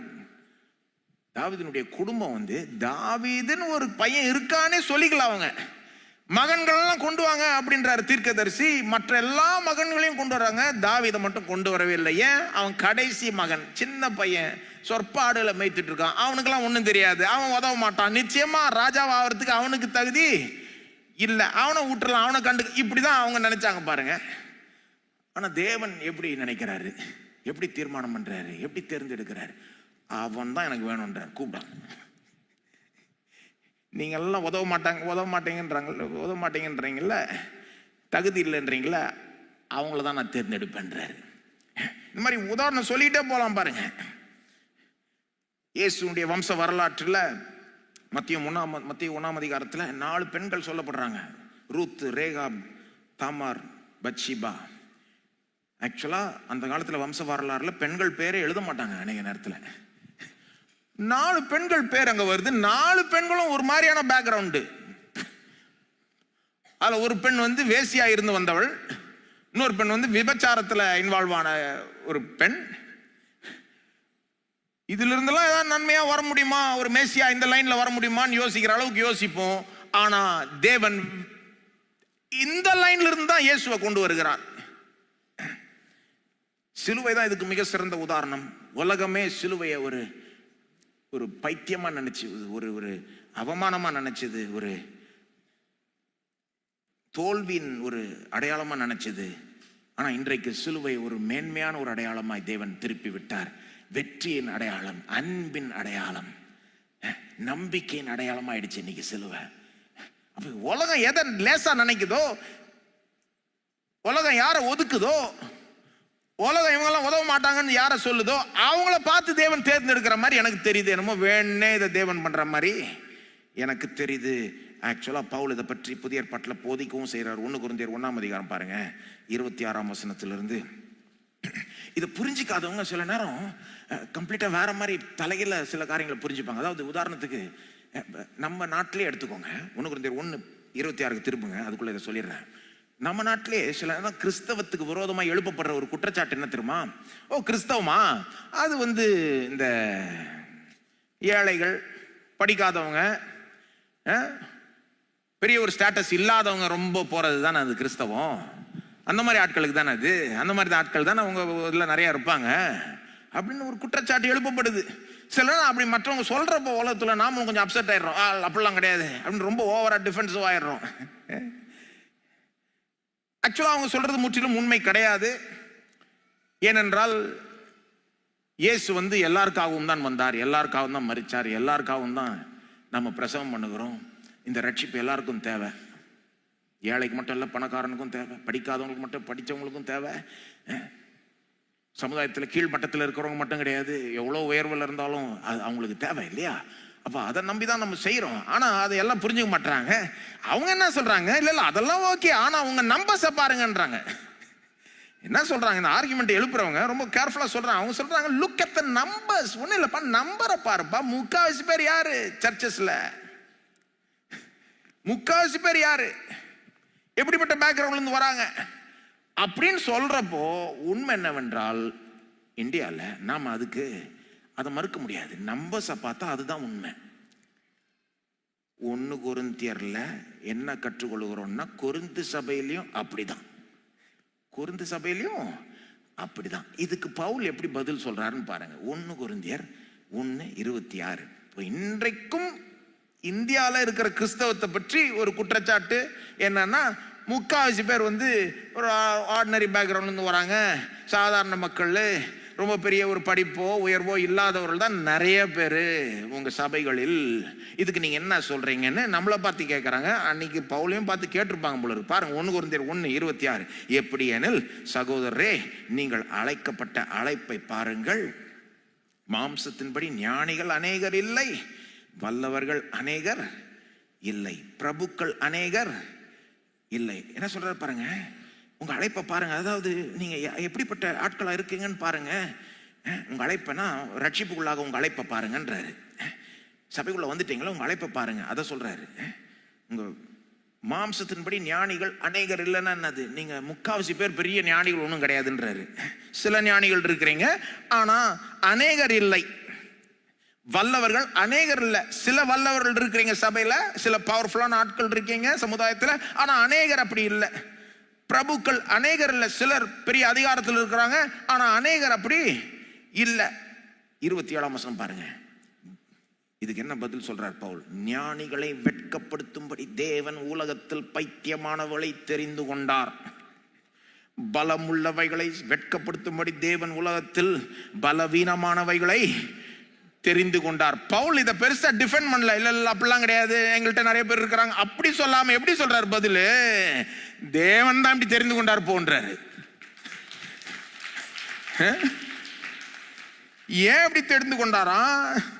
நீங்க யார் யார பைத்தியம் நினைக்கிறீங்களோ அவங்கள வேணுக்குனே தெரிந்து கொள்றாரு. ஏன்னா உங்க மத்தியில் இருக்கிற ஞானிகளை வெட்கப்படுத்தும்படி, நீங்க யார் யார்கிட்ட பலனே இல்லைன்னு நினைக்கிறீர்களோ வேணுக்குனே அவர்களை தெரிந்து கொள்கிறார். பலம் உள்ளவைகளை வெட்கப்படுத்தும்படி தேவன் உலகத்தில் பலவீனமானவைகளை தெரிந்து கொண்டார். 28ஆம் வசனம், உள்ளவைகளை அவமாக்கும்படி உலகத்தின் இழிவானவைகளையும் அற்பமாய் எண்ணப்பட்டவளையும் இல்லாதவைகளையும் தேவன் தெரிந்து கொண்டார். எல்லாம் சொல்லுங்க, தேவன் தெரிந்து கொண்டார். இல்ல அப்படிலாம் இல்லை அப்படின்னு சொல்றதை விட்டுட்டு இதுக்கு பல விதமா பதில் சொல்லலாம். ஆனா இதுக்கு ஒரு முக்கிய பதில் என்னன்னா, தேவன் தெரிந்து கொண்டார். போ ஏன் தெரிந்து கொண்டார்? அதுக்கப்புறம் 29 இன்னும் தெளிவாகுது பாருங்க. ஏன் தெரிந்து கொண்டார்? ஏன் இப்படி தேவன் தெரிந்து கொள்றார்? மாம்சமான எவனும் தேவனுக்கு முன்பாக பெருமை பாராட்டாதபடிக்கு அப்படி செய்தார். எல்லா மகிமையும் அவருக்கே போகணுன்றதற்காகவே இப்படி செஞ்சாராம். நீங்க கொஞ்சம் யோசித்து பாருங்க. சபை ஃபுல்லா வெறும் உயர்வான ஆட்கள், ரொம்ப பவர்ஃபுல்லான ஆட்கள், ரொம்ப படிச்ச ஆட்கள், ரொம்ப பெரிய பெரிய ஆட்களா இருந்து அவங்க பெரிய காரியங்களை சமுதாயத்தில் சாதிச்சா மகிமை யாருக்குங்க உண்டாகும்? இல்லை அவங்க பெரிய ஆளுங்க செஞ்சுட்டாங்கன்னுவாங்க. ஆனா நிறைய பேர் ரொம்ப சாதாரண ஒரு பேக்ரவுண்ட்ல இருந்து பெரிய ஒரு இது இல்லாம இருந்து அப்படி ரட்சிக்கப்பட்டு அவங்க போதிக்கப்பட்டு அவங்க சமுதாயத்துல பெரிய காரியங்களை சாதிச்சு உயரும் போது மகிமை யாருக்குங்க உண்டாகும்? தேவனுக்கு தான். ஏன்னா ஊர் உலகத்துக்கே தெரியும் அவங்க முன்ன இருந்தனால இப்ப அவங்க இவ்வளவு தூரம் வந்திருக்கிறாங்கன்னா இது அவங்களா செய்யலன்றது உலகமே பார்த்து புரிஞ்சுக்கும் அல்லவா? அங்கதான் தேவனுக்கு மகிமை உண்டாகும் அல்லவா? அதனாலதான் தேவன் அப்படி தெரிந்து கொள்ளுகிறார், வேணுக்குனே பண்ணுகிறார். இப்போ இதை பற்றி நம்ம அவமானப்படணும்னு அவசியம் கிடையாது. இதை நம்ம பெருசா டிஃபெண்ட் பண்ணணும்னு அவசியமும் கிடையாது. கீழே இருக்கிறவங்கள மேல தூக்குற வேலையில் இருக்கிறார் தேவன். ஆக்சுவலா உண்மை என்னன்னா, படிச்சவங்க, பணக்காரங்க, உயர்வான நிலையில் இருக்கிறவங்களுக்கும் தேவன் தேவை. அநேக நேரத்தில் கடவுள் எனக்கு தேவைன்ற தாழ்மை அப்படிப்பட்டவர்களுக்கு ஈஸியா வரமாட்டேங்குது. கீழ்மட்டத்தில் இருக்கிறவங்களுக்கு அந்த உணர்வு ஈஸியா வந்துடுது, கடவுள் எனக்கு தேவைப்பா, கடவுள் நம்ம பொழைக்க முடியாதுன்றது உணர்வு அவங்களுக்கு ஈஸியா வந்துடுது பாருங்க. அதனால அவங்க அதிகமாக வர்றாங்க. அப்படிலாம் கூட விளக்கம் சொல்லலாம், கரெக்டு தான். ஆனால் அதையும் தாண்டி தேவன் இப்படி தெரிந்து கொள்றார், அதன் மூலமாக அவருக்கு மகிமை உண்டாகுது. அப்போ இந்த பெண்களையும் தேவன் அப்படி தெரிந்து கொண்டார். உலகம் அவர்களை லேசா நினைச்சது, அவர்களை மட்டமா நினைச்சது, பெண்கள் சாட்சியெல்லாம் உதவாது, நம்ப முடியாதுன்னு நினைச்ச உலகத்துல மிக முக்கியமான சம்பவம், இயேசுடைய உயிர்த்தெழுதலுக்கான மிக முக்கியமான சாட்சியே இவங்க தான் போன் வச்சுட்டார் தேவன். நீ நம்புறதுனா நம்பு, இல்லைன்னா உங்க லாஸ், நம்பாட்டி உங்க லாஸ். நான் இவங்கள தான் பயன்படுத்துவேன், முடிஞ்சது கதை. எப்படி இருக்கு அவருடைய வழிகள்? இதெல்லாம்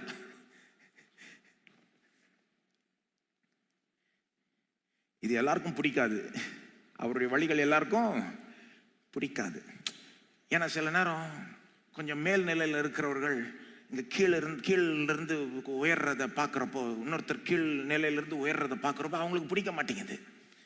அவங்க மனசுல வேற என்னமோ இருக்குது, அவங்களுக்கு என்ன தகுதி இருக்கு அப்படின்ற எண்ணம்லாம் இருக்குது இல்ல. அவங்களுக்கு இது கிடைச்சிடக்கூடாது, நாம தான் நல்லா டாப்ல இருக்கணும், அவங்க உயரணும்ன்ற நல்ல எண்ணம் இருக்க மாட்டேங்குது பாருங்க.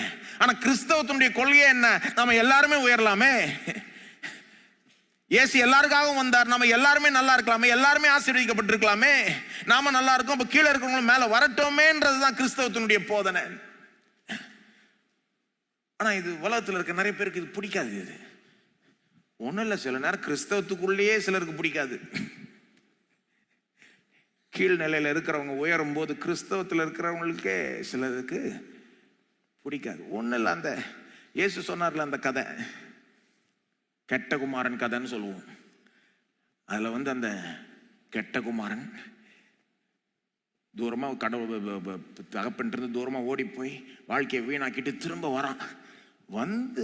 அந்த தகப்பன் அந்த மகனை ஏற்றுக்கொண்டு அரவணைச்சு திரும்ப குடும்பத்தில் சேர்த்துக்கிட்டார் என்பது அந்த சோகால்டு நல்ல குமாரனுக்கு பிடிக்கல.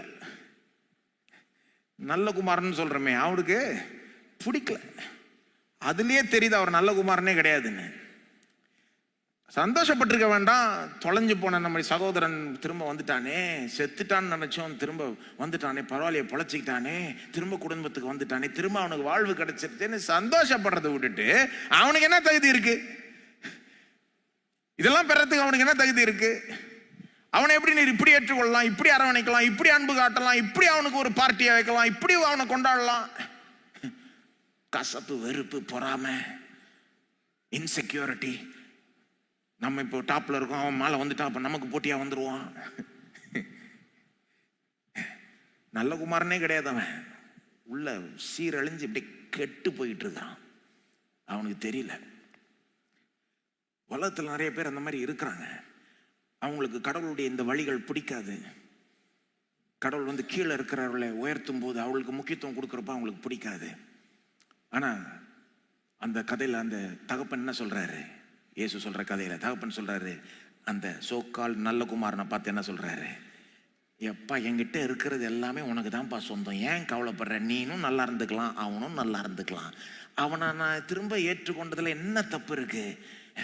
ரெண்டு பேரும் வாங்கலாம், ரெண்டு பேரும் கொண்டாடலாம், எல்லாரும் சேர்ந்து கொண்டாடலாம், எல்லாரும் நல்லா இருக்கலாம். இதுதான் கிறிஸ்தவம் பாருங்க. எல்லாரும் நல்லா இருக்கலாம், எல்லாரும் உயரலாம், எல்லாரும் முன்னேறலாம், யாருமே கீழே இருக்க வேண்டாம், யாருமே ஒதுக்கப்பட வேண்டாம், யாருமே தள்ளப்பட வேண்டாம். அப்போ நீங்க ஒருவேளை தள்ளப்பட்டு இருக்கிறீங்கன்னா, ஒதுக்கப்பட்டு இருக்கிறீங்கன்னா, உங்கள்கிட்ட சொல்ல விரும்புறேன், தேவன் உங்களை பெரிய விதத்துல பயன்படுத்த போகிறார். இது ஒரு முறை ரெண்டு முறை இல்லைங்க, திரும்ப திரும்ப தேவன் செய்யறதுங்க, வேணுக்குன்னே செய்வாருங்க. மற்றவங்க உங்களை தள்ளுறாங்களா, ஒதுக்குறாங்களா, உங்களை லேசா நினைக்கிறாங்களா, நீங்க கீழ் மட்டத்தில் இருக்கிறீங்களா, நீங்க உயர போறீங்க, நீங்க உயர போறீங்க. எல்லாம் சொல்லுங்க, நான் உயர போறேன். ஏற்கனவே சிலர் ஒருவேளை உயர்ந்தீங்கன்னா மற்றவங்க உயர்றத பார்த்து சந்தோஷப்படுங்க. எல்லாத்த விட தேவனுக்கு மகிமை உண்டாகுதுன்றதை பார்த்து ரசிங்க, சந்தோஷப்படுங்க. சரி, இதுதான் 2 சிறிய பாடங்கள். இப்போ 2 பெரிய பாடங்களுக்கு வருவோம். பெரிய பாடம் சொல்றதுனால இதுக்கு ரொம்ப பெரிய நேரம் கொடுக்கப்படும் நினைக்காதீங்க. கொஞ்சம் பெரிய பாடமா இருந்தாலும் கொஞ்சம் சுருக்கமா முடிச்சுக்கிறேன். பெரிய பாடங்கள் ஏன் பெரிய பாடங்கள்னு சொல்றேன்னா, இப்போ இந்த சிறிய பாடங்கள் வந்து இந்த பெண்கள் வச்சு நாம டிரைவ் பண்றோம். ஆனா இங்க மெயின் பாயிண்ட் பெண்கள் கூட கிடையாது. ஆக்சுவலா இந்த 3 பெண்களுக்கு ஏன் இவ்வளவு முக்கியத்துவம் கொடுக்கப்படுது? ஏன்னா இயேசுவினுடைய சிலுவை மரணம், அடக்கம், உயிர்த்தெழுதலுக்கு இவங்க மிக முக்கியமான சாட்சி. அந்த ரோல் இவங்களுக்கு இருக்கிறதுனால தான் இங்க பெரிய முக்கியத்துவம் அவங்களுக்கு கொடுக்கப்படுது. என்ன சொல்ல வர்றேன், இவங்களை விட முக்கியம் என்னன்னா, இங்க நம்ம கற்றுக்கொள்ள வேண்டிய மிகப்பெரிய பாடம் என்ன தெரியுமா? இயேசுனுடைய இந்த சிலுவை மரணம், அடக்கம், உயிர்த்தெழுதல், இந்த சம்பவங்கள் எல்லாமே உண்மையிலே நடந்தது. இங்க சொல்லப்பட்டிருக்கிறது எல்லாமே சத்தியம். இதுதான் மிகப்பெரிய பாடங்கள் இங்க இருந்து கற்றுக்கொள்ளணும். இதெல்லாம் உண்மையிலே நடந்தது, இதெல்லாம் கட்டுக்கதை கிடையாது. இந்த சம்பவங்கள்லாம் உண்மையிலே நடந்தது. இங்க சொல்லப்படுறது எல்லாமே சத்தியம். இதெல்லாம் இந்த சம்பவங்கள்லாம் உண்மையிலே நடந்தது. இயேசு உண்மையிலே மரிச்சார், அடக்கம் பண்ணப்பட்டார், உயிர்த்தெழுந்தார். அதை பற்றி இங்க சொல்லுகிறது எல்லாமே சத்தியம். மார்க் எழுதின சுவிசேஷமும் சரி, வேதமும் சரி, இதை பற்றி சொல்லுகிறது சத்தியம். இந்த 2 பாடங்களை கத்துக்கணும். ஏன்னா பாயிண்டே, நான் மார்க் ஏன் இந்த 3 பெண்களை பெருசா இங்க கொண்டு வந்துகிட்டு திரும்ப திரும்ப சொல்லிக்கிட்டு இருக்காரு, என்ன சொல்ல வர்றாரு? எப்பா பாரு, அவங்க பார்த்துட்டாங்க, இயேசு மரிச்சதை பார்த்துட்டாங்க, இயேசு அடக்கம் பண்ணப்பட்டதை பார்த்துட்டாங்க, இயேசு உயிர்த்தெழுந்ததை பார்த்துட்டாங்க, நேரில் பார்த்த சாட்சி இவங்க. நான் சொல்றது உண்மை. இயேசு உண்மையிலே மரிச்சார், இயேசு உண்மையிலே அடக்கம் பண்ணப்பட்டார், இயேசு உண்மையிலே உயிரோடு எழும்பினார். நான் சொல்லுவதெல்லாம் சத்தியம். இதெல்லாம் உண்மையிலே நடந்ததுப்பான்றதுதான் மார்க் சொல்ல வராரு. அதுக்கு தான் இந்த 3 பேரையும் கொண்டு வராரு. அதுதான் ரொம்ப முக்கியமான பாயிண்ட். இதெல்லாம் உண்மையிலே நடந்த சம்பவம், இதெல்லாம் கட்டுக்கதை கிடையாது. நேரில் பார்த்த சாட்சி சொல்றதை வச்சு நான் எழுதுறேன்றார் மார்க். அதை நமக்கு காண்பிக்க விரும்புறதுனால தான் அவர் இவங்களை கொண்டு வர்றீங்க திரும்ப திரும்ப. அதனாலதான் இவங்களுடைய பேரையும் சொல்றாரு. இவங்க பார்த்தாங்க பார்த்தாங்க பார்த்தாங்கன்னு சொல்றாரு. அந்த காலத்துல பாருங்க, இந்த மார்க், மத்தேயு, மார்க், லூக்கா, யோவான்ல எங்கெங்க பெயர்கள் வருதோ முக்காவாசி பெரும்பாலும் வந்து பாத்தீங்கன்னா அங்க அந்த ஆட்கள் வந்து கிறிஸ்தவ சமுதாயத்துல பேர் பெற்றவங்களா இருப்பாங்கன்றாங்க. அந்த கிறிஸ்தவ ஊர் உலகத்துக்கு அவங்க யாருன்னு தெரியும். அதனாலதான் அவங்க பேரே இங்க சொல்லப்படுது. மகதலேனா மரியாள்னா கிறிஸ்தவ ஊர் உலகத்துக்கே தெரியும். அன்னைக்கு அவங்க ரொம்ப ஃபேமஸ் ஆயிட்டாங்க. இந்த அடுத்த மரியாளும் எல்லாருக்கும் தெரிஞ்சிருக்கும். நமக்கு தான் தெரியல எந்த மரியாள், இந்த மரியாளோ அந்த மரியாளோ அந்த மரியாளோ நம்ம தலையை இது பண்ணிக்கிட்டு இருக்கோம். ஆனா அவங்களுக்கு கரெக்டா தெரிஞ்சிருக்கும். சலோமேன்றது அவங்களுக்கு கரெக்டா தெரிஞ்சிருக்கும். அதனால தான் பேர் சொல்லி சொல்றாரு. ஏன்னா பாயிண்ட் என்ன, உனக்கு டவுட் இருந்தா அவங்கள போய் கேட்டுக்கொண்டுவாரு. அவங்க வாழ்றப்பவே எழுதப்பட்ட புஸ்தகங்கள்ங்க இதெல்லாம். இந்த சம்பவம் நடந்து முடிஞ்சு கொஞ்ச காலத்தில் எழுதப்பட்ட புஸ்தகங்கள். யாரும் அவங்கள பார்த்து சொல்ல முடியாது, இல்ல இல்ல இயேசு வந்து சிலுவையில மரிக்கிற மாதிரி வந்தார், ஆனா எஸ்கேப் ஆயிட்டாரு. அவங்க சொல்லுவாங்க, என்ன கதை பேசுறேன், நாங்க அங்க நின்னும் பார்த்தோம், மரிச்சதை பார்த்தோம், கத்தி மறைச்சாரு, அப்புறம் அவருடைய பாடி இறக்குனாங்க, அப்புறம் அவர் அடக்கம் பண்ண போறப்போ நாங்க ஃபாலோ பண்ணோம், எங்க வைக்கிறாங்கன்னு பார்த்தோம், வச்சதை பார்த்தோம், கல்லை வச்சு மூடினதை பார்த்தோம், அப்புறம் போயிட்டு ஞாயிற்றுக்கிழமை காலில் வந்து பார்த்தா கல்லு தள்ளப்பட்டிருக்கு, பாடி இல்லை, எல்லாத்தையும் பார்த்தோம்ப்பா, என்கிட்ட வந்து சொல்லாதுன்னுவாங்க அவங்க. அதனாலதான் பாருங்க இந்த 3 பேருக்கு முக்கியத்துவத்தை கொடுக்கிறார். ஏன்னா இவங்க நேரில் பார்த்த சாட்சி, பேரை சொல்லி சொல்றாரு. அது மட்டும் இல்ல, இவங்க இந்த பெண்கள் இப்படி முக்கிய சாட்சிகளா இங்க சொல்லப்படுறதே இது உண்மையிலே நடந்தது என்பதற்கு ஒரு முக்கிய ஆதாரம். சிலர் என்ன சொல்றாங்க, இதெல்லாம் கட்டுக்கதைங்க. சிலர் வந்து ஓவரா எக்ஸ்ட்ரீமுக்கு போய் ஏசுன்னு ஒருத்தர் இல்லவே இல்லைங்க போங்க அப்படின்லாம் சொல்றவங்க இருக்கிறாங்க. இன்னைக்கு ரொம்ப புத்திசாலித்தனமா பேசுற மாதிரி, ரொம்ப புதுசா ஏதாவது சொல்ற மாதிரி. இன்னைக்கு எப்படி உலகத்துல எப்படி ஆயிடுச்சுன்னா, புதுசா ஏதாவது சொன்னா அதுக்கு ஒரு வேல்யூ.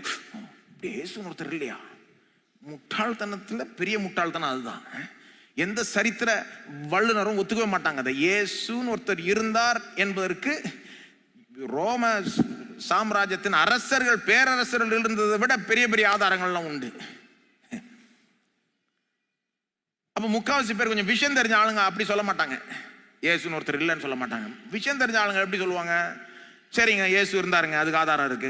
சரிங்க, இயேசு சூப்பராகவே வாழ்ந்தாரே வச்சுப்போமே, ஆனால் அவர் மரிச்சார்ல, மரிச்சார், அதுக்கு ஆதாரம் இருக்குல்ல, இருக்கு, ரைட்டு, அது வரைக்கும் நான் ஒத்துக்கிறேன், மரிச்சார்ன்றது ஒத்துக்கிறேன். ஆனால் உயிரோட எழும்பினார்ன்னு சொல்றது தான் நீங்க கதை கட்டிட்டீங்க அப்படின்றாங்க.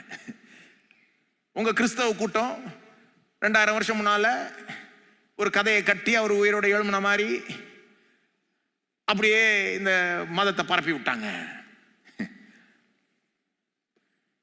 அப்போ இதை தான் வந்து பாயிண்ட் அவுட் பண்றாங்க. உயிரோட எழும்பினார்ன்றதை நீங்க கதை கட்டிட்டீங்க.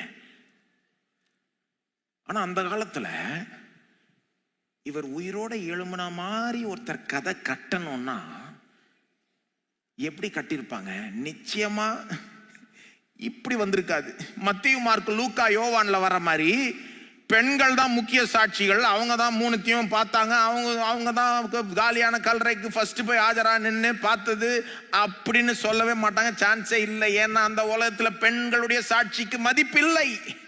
அப்படி சொன்னாலே நம்ப மாட்டான். அப்ப யார் அந்த மாதிரி கதை கட்டுவா? கதை கட்டணும்னா இன்னொருத்தர் நம்புற மாதிரி இருக்கணும் இல்லையா?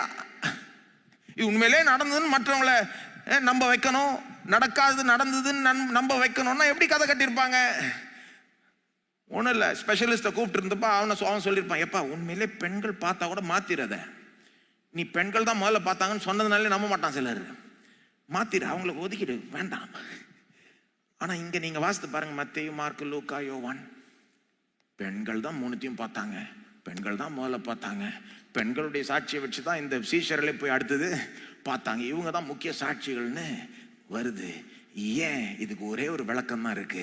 இது இப்படிதான் நடந்திருக்க வேண்டும், நடந்ததை அப்படியே பதிவு செஞ்சிட்டாங்க. இப்படி யாரும் கதை கட்டியிருக்கவே முடியாது. நடந்த சம்பவத்தை அப்படியே எடுத்து வேதத்துல சொல்லிட்டாங்க. ஜனங்க அதை நம்புறாங்களா இல்லையான்றதெல்லாம் ரெண்டாவது. ஆக்சுவலா அந்த காலத்து சமுதாயத்தில் அதை நம்புறது கொஞ்சம் கஷ்டம், பெண்களுடைய சாட்சியா இருக்கிறதுனாலேயே. ஆனாலும் சத்தியம் சத்தியம் தானே. இந்த புஸ்தகம் சத்தியத்தை மட்டும் பேசுகிறது, கதையை கட்டுவதில்லை. இயேசுவை குறித்த இந்த போதனைகள் எல்லாமே, இந்த வரலாற்று எல்லாமே சத்தியம்ங்க, உண்மையிலே நடந்ததுங்க, கட்டப்பட்ட ஒரு கதை கிடையாது. உண்மை சம்பவத்தை நேர்ல பார்த்த சாட்சிகள் பார்த்ததை அப்படியே எழுதி வச்சிருக்கிறாங்க. பெண்களுடைய சாட்சி முக்கியமான சாட்சி ஆயிட்டதே இங்க அப்படி காண்பிக்கப்படுறதே இதற்கு ஒரு ஆதாரம். இது கட்டப்பட்ட ஒரு கதை கிடையாது, உண்மையிலே நடந்த சம்பவம். இப்படி உண்மையிலே நடந்துருச்சு, அதனால இப்படி எழுதி வச்சுட்டாங்க. நீங்க நம்புறீங்கன்னா நம்புங்க, இல்ல நம்பாட்டி போங்கன்னு விட்டுட்டாங்க. நம்பலன்னா ஜனங்களுடைய லாஸ். ஆனா இதுதான் சத்தியம். இந்த புஸ்தகம் எப்பொழுதும் சத்தியத்தை பேசும். பொந்தியு பிலாத்து அப்படின்ற பேரெல்லாம் ஏன் சொல்லப்பட்டிருக்கு? கட்டப்பட்ட கதையெல்லாம் பாருங்க. இந்த கட்டு கதையெல்லாம் என்ன எப்படி ஆரம்பிக்கும்? ஒரு ஊர்ல ஒரு ராஜா இருந்தார், ஊர் பேரும் வராது, ராஜா பேரும் வராது. ஆனா பைபிள்ல நீங்க வாசித்து பாருங்க, மத்தேயு, மார்க்கு, லூக்கா, யோவான், எத்தனை பெயர்கள். இந்த ஊர்ல தான் பிறந்தார், பெத்லகேம், அப்புறம் நாசரத்துல தான் வளர்ந்தார், கலிலேயால தான் ஊழியம் பண்ணார், அப்புறம் எருசலேம்ல போய் அதுவும் கோல்கோத்தா மலையில தான் சிலுவையில் அறையப்பட்டார். அவர் எந்த காலத்துல அறையப்பட்டார்? பொந்தி பிலாத்து தான் அங்க யூதேவனுடைய ஆளுநரா இருந்தார். ஊர் உலகத்தை கேட்டுக்கொண்டாரு. பொந்தி பிலாத்து தெரியாத ஆள் இருக்காங்களா?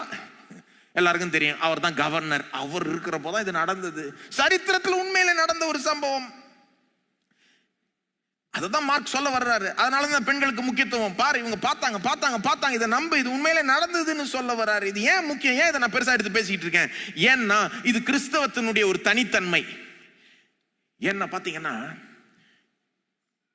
மற்ற நம்பிக்கைகள், மற்ற கொள்கைகள்லாம் பெருசா அவங்களுடைய விசுவாசம் வந்து சரித்திரத்தை பேஸ் பண்ணி கிடையாது. நம்ம விசுவாசம் வந்து சரித்திரத்தை பேஸ் பண்ணி இருக்குது. இயேசுன்னு ஒருத்தர் உண்மையிலே வந்தார், வாழ்ந்தார், மரித்தார், உயிர்த்தெழுந்தார், திரும்ப வரப்போறார். இதை பேஸ் பண்ணி தான் இருக்கு. இதை எடுத்துட்டா கிறிஸ்தவமே போயிடும். ஆனா மற்ற இந்த கொள்கைகள், நம்பிக்கைகள்லாம் அப்படி கிடையாது. ஒருவேளை நீங்க மற்ற மதங்கள், கொள்கைகள்ல போயிட்டு அங்க இருந்த முக்கியமான நபர் வாழவே இல்லை, இதெல்லாம் செய்யவே இல்லை, இதெல்லாம் சும்மா கட்டுக்கதை நிரூபிச்சுட்டா கூட அங்க இருக்கிற மற்ற அந்த நம்பிக்கையில், அந்த கொள்கையில இருக்கிற அவங்களே என்ன சொல்லுவாங்க? எப்பா அதனால என்னப்பா, அந்த டீச்சிங்கை ஃபாலோ பண்ணிட்டு போயிடு. அவர் இருந்தாரா இல்லையான்றது பெரிய முக்கியம் கிடையாது. இன்னைக்கு நம்ம வாழ்றதுக்கு அவர் டீச்சிங் உதவுதில்ல. அவர் டீச்சிங்க ஃபாலோ பண்ணிட்டு போ. ஆனால் கிறிஸ்தவத்தில் நாம் அப்படி சொல்ல முடியாது. இயேசு இருந்தாரா இல்லையான்னு யாருக்கு கண்டா, இயேசு வந்து மரித்தாரா உயிர் தெழுந்தாரான்னு யாரு கண்டா, என்ன முக்கியம்னா அவர் டீச்சிங்ஸை ஃபாலோ பண்ணிட்டு போயிடலாம், எல்லாரையும் அன்பு கூர்ந்துட்டு போயிடலாம் அப்படி நான் சொல்ல முடியும். 1 Corinthians 15 பவுல் சொல்றாரு, இயேசு உயிரோட எழும்பலைன்னா நம்ம பாவங்களில் தொடர்ந்து இருக்கிறோம், பாவமே மன்னிக்கப்படல. இயேசு உயிரோட எழும்பலைன்னா நம்முடைய பிரசங்கம் எல்லாம் வீண். இயேசு உயிரோட எழும்பலைன்னா சபையை மூட்டு போயிடலாம். நம்ம பண்ற ஊழியத்துக்கு அர்த்தமே கிடையாது. இங்க நீங்க வந்திருக்கிறதுக்கு அர்த்தம் இல்லை, நான் பிரசவம் பண்றதுக்கு அர்த்தம் இல்லை, எதுக்குமே அர்த்தம் இல்லை. கிறிஸ்தவம் வந்து இது ஒரு அந்த விதத்தில் தனித்தன்மை வாய்ந்தது. நம்முடைய விசுவாசம் எல்லாமே இந்த சரித்திரத்தை பேஸ் பண்ணி இருக்கு. இயேசுன்னு அந்த ஒரு நபர் மேல பேஸ் பண்ணி இருக்கு. அவர் நிச்சயமா வாழ்ந்திருக்கணும், மரிச்சிருக்கணும், உயிரோட எழும்பி இருக்கணும், அவர் இன்றைக்கு இருக்கணும். இல்லைன்னா இது எல்லாமே waste. Our faith is based on real history. பாருங்க, விசுவாசம் நிறைய பேசுறோம் இல்லையா, ஆனா அந்த விசுவாசம் வந்து உண்மையான ஒரு நபர் மேல இல்லைன்னா அது ஒரு போலி விசுவாசம், அதுக்கு வேல்யூவே இல்லை.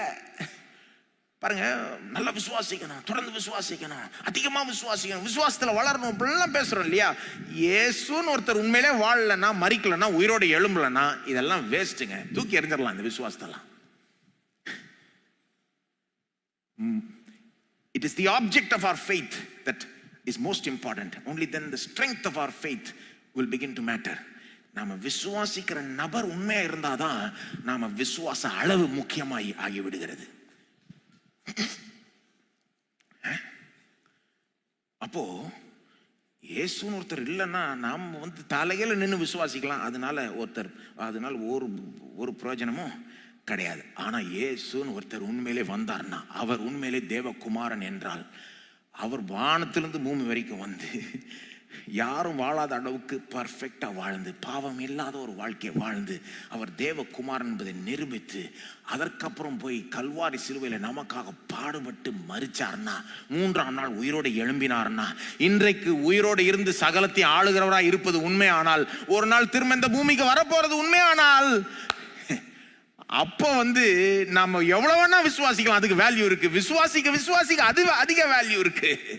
கொஞ்சம் விசுவாசத்தா கொஞ்சம் பயனடைவோம், நிறைய விசுவாசத்தா நிறைய பயனடைவோம். ஏன்னா இது சத்தியம், இது ஒரு போலி விசுவாசம் கிடையாது.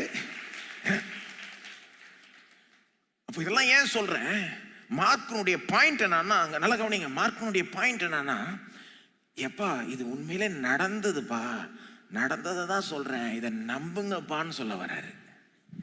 அதான் பாயிண்ட். இது உண்மையிலே நடந்தது என்ற வெளிச்சத்துல வாழுங்கன்னு சொல்றாரு. அதான் பாயிண்ட். நான் கேட்கிறேன், இதெல்லாம் உண்மையிலே நடந்ததுன்ற வெளிச்சத்துல வாழ்றோமா, நம்புறோமான்னு கேட்கலங்க. இது உண்மையிலே நடந்தது என்ற அந்த ஒரு வெளிச்சத்துல உண்மையிலே நடந்தது போல வாழ்றோமா? இன்னைக்கு நிறைய கிறிஸ்தவம் வந்து எல்லா விசுவாச அறிக்கையெல்லாம் பண்ணிடுவாங்க. அதாவது அந்த traditional apostles greet, I believe in God Almighty, creator of heaven and earth. I believe in Jesus, his only son. I believe in the Holy Spirit. பிதா குமாரன் பரிசுத்தாவியானவர் நம்புறேன்னுவாங்க. இயேசு வானத்திலிருந்து பூமி வரைக்கும் வந்து பாடுபட்டு சிலுவையில் மரிச்சு உயிரோடு எழுமினான் நம்புறேன்னுவாங்க. எல்லாத்துக்கும் நம்புறேன்னுவாங்க. கரெக்டா எல்லா ஆன்சரையும் கரெக்டா கொடுத்துருவாங்க. ஆனா அவங்க வாழ்க்கையை பார்த்தீங்கன்னா இதெல்லாம் நடக்காதது போலதான் வாழ்ந்துகிட்டு இருக்கிறாங்க நிறைய பேர். சிலர் கிறிஸ்தவங்கன்னு சொல்லிக்கிறாங்க, ஆனா அவங்க வாழ்க்கையை பார்த்தீங்கன்னா இயேசு உண்மையிலே வந்து மரிக்காதது போல, உயிரோடு எழும்பாதது போலதான் வாழ்ந்துகிட்டு இருக்கிறாங்க. இயேசு உண்மையிலே மரிச்சிட்டாருன்னா என் பாவம் உண்மையிலே மன்னிக்கப்பட்டுருச்சு. இயேசு உண்மையிலே மரிச்சிட்டாருன்னா தேவன் என்ன அவ்வளோ நேசிக்கிறார், எனக்காக உயிரை கொடுக்கிற அளவுக்கு நேசிக்கிறார். இயேசு உண்மையிலே உயிரோட எழும்பி விட்டார்னா, இன்றைக்கு எல்லாத்தையும் ஆளுகிற தேவனா இருக்கிறார்னா, அவர் உண்மையிலே நம்ம மத்தியில் பிரசன்னமா இருக்கிறார், நமக்குள்ளாக இருக்கிறார், நம்மோட இருக்கிறார். அந்த ஒரு வெளிச்சத்தோட வாழ்றோமா? இது உண்மையிலே நடந்தது போல வாழ்றோமான்னு கேட்கிறேன். அப்படி வாழ்ந்தோம்னா நம்ம வாழ்க்கை எப்படி இருக்கும், நம்முடைய பர்சனல் கான்ஃபிடன்ஸ் எப்படி இருக்கும், நம்முடைய பர்சனல் சமாதானம் எப்படி இருக்கும்? என்ன நடந்தாலும் நமக்கு ஒரு சமாதானம் இருக்குல்ல. இயேசு எனக்காக மரிச்சார், என்ன அவர் நேசிக்கிறார், போ இன்னைக்கு உயிரோடு இருக்கிறார், அவர் இது திருப்பார். அவருடைய மரணம் எப்படி உயிர் தெழுதலா திருப்பப்பட்டதோ, என்னுடைய பிரச்சனையே நல்ல நாய் திருப்பப்படும். நம்புவோமா நம்ப மாட்டோமா?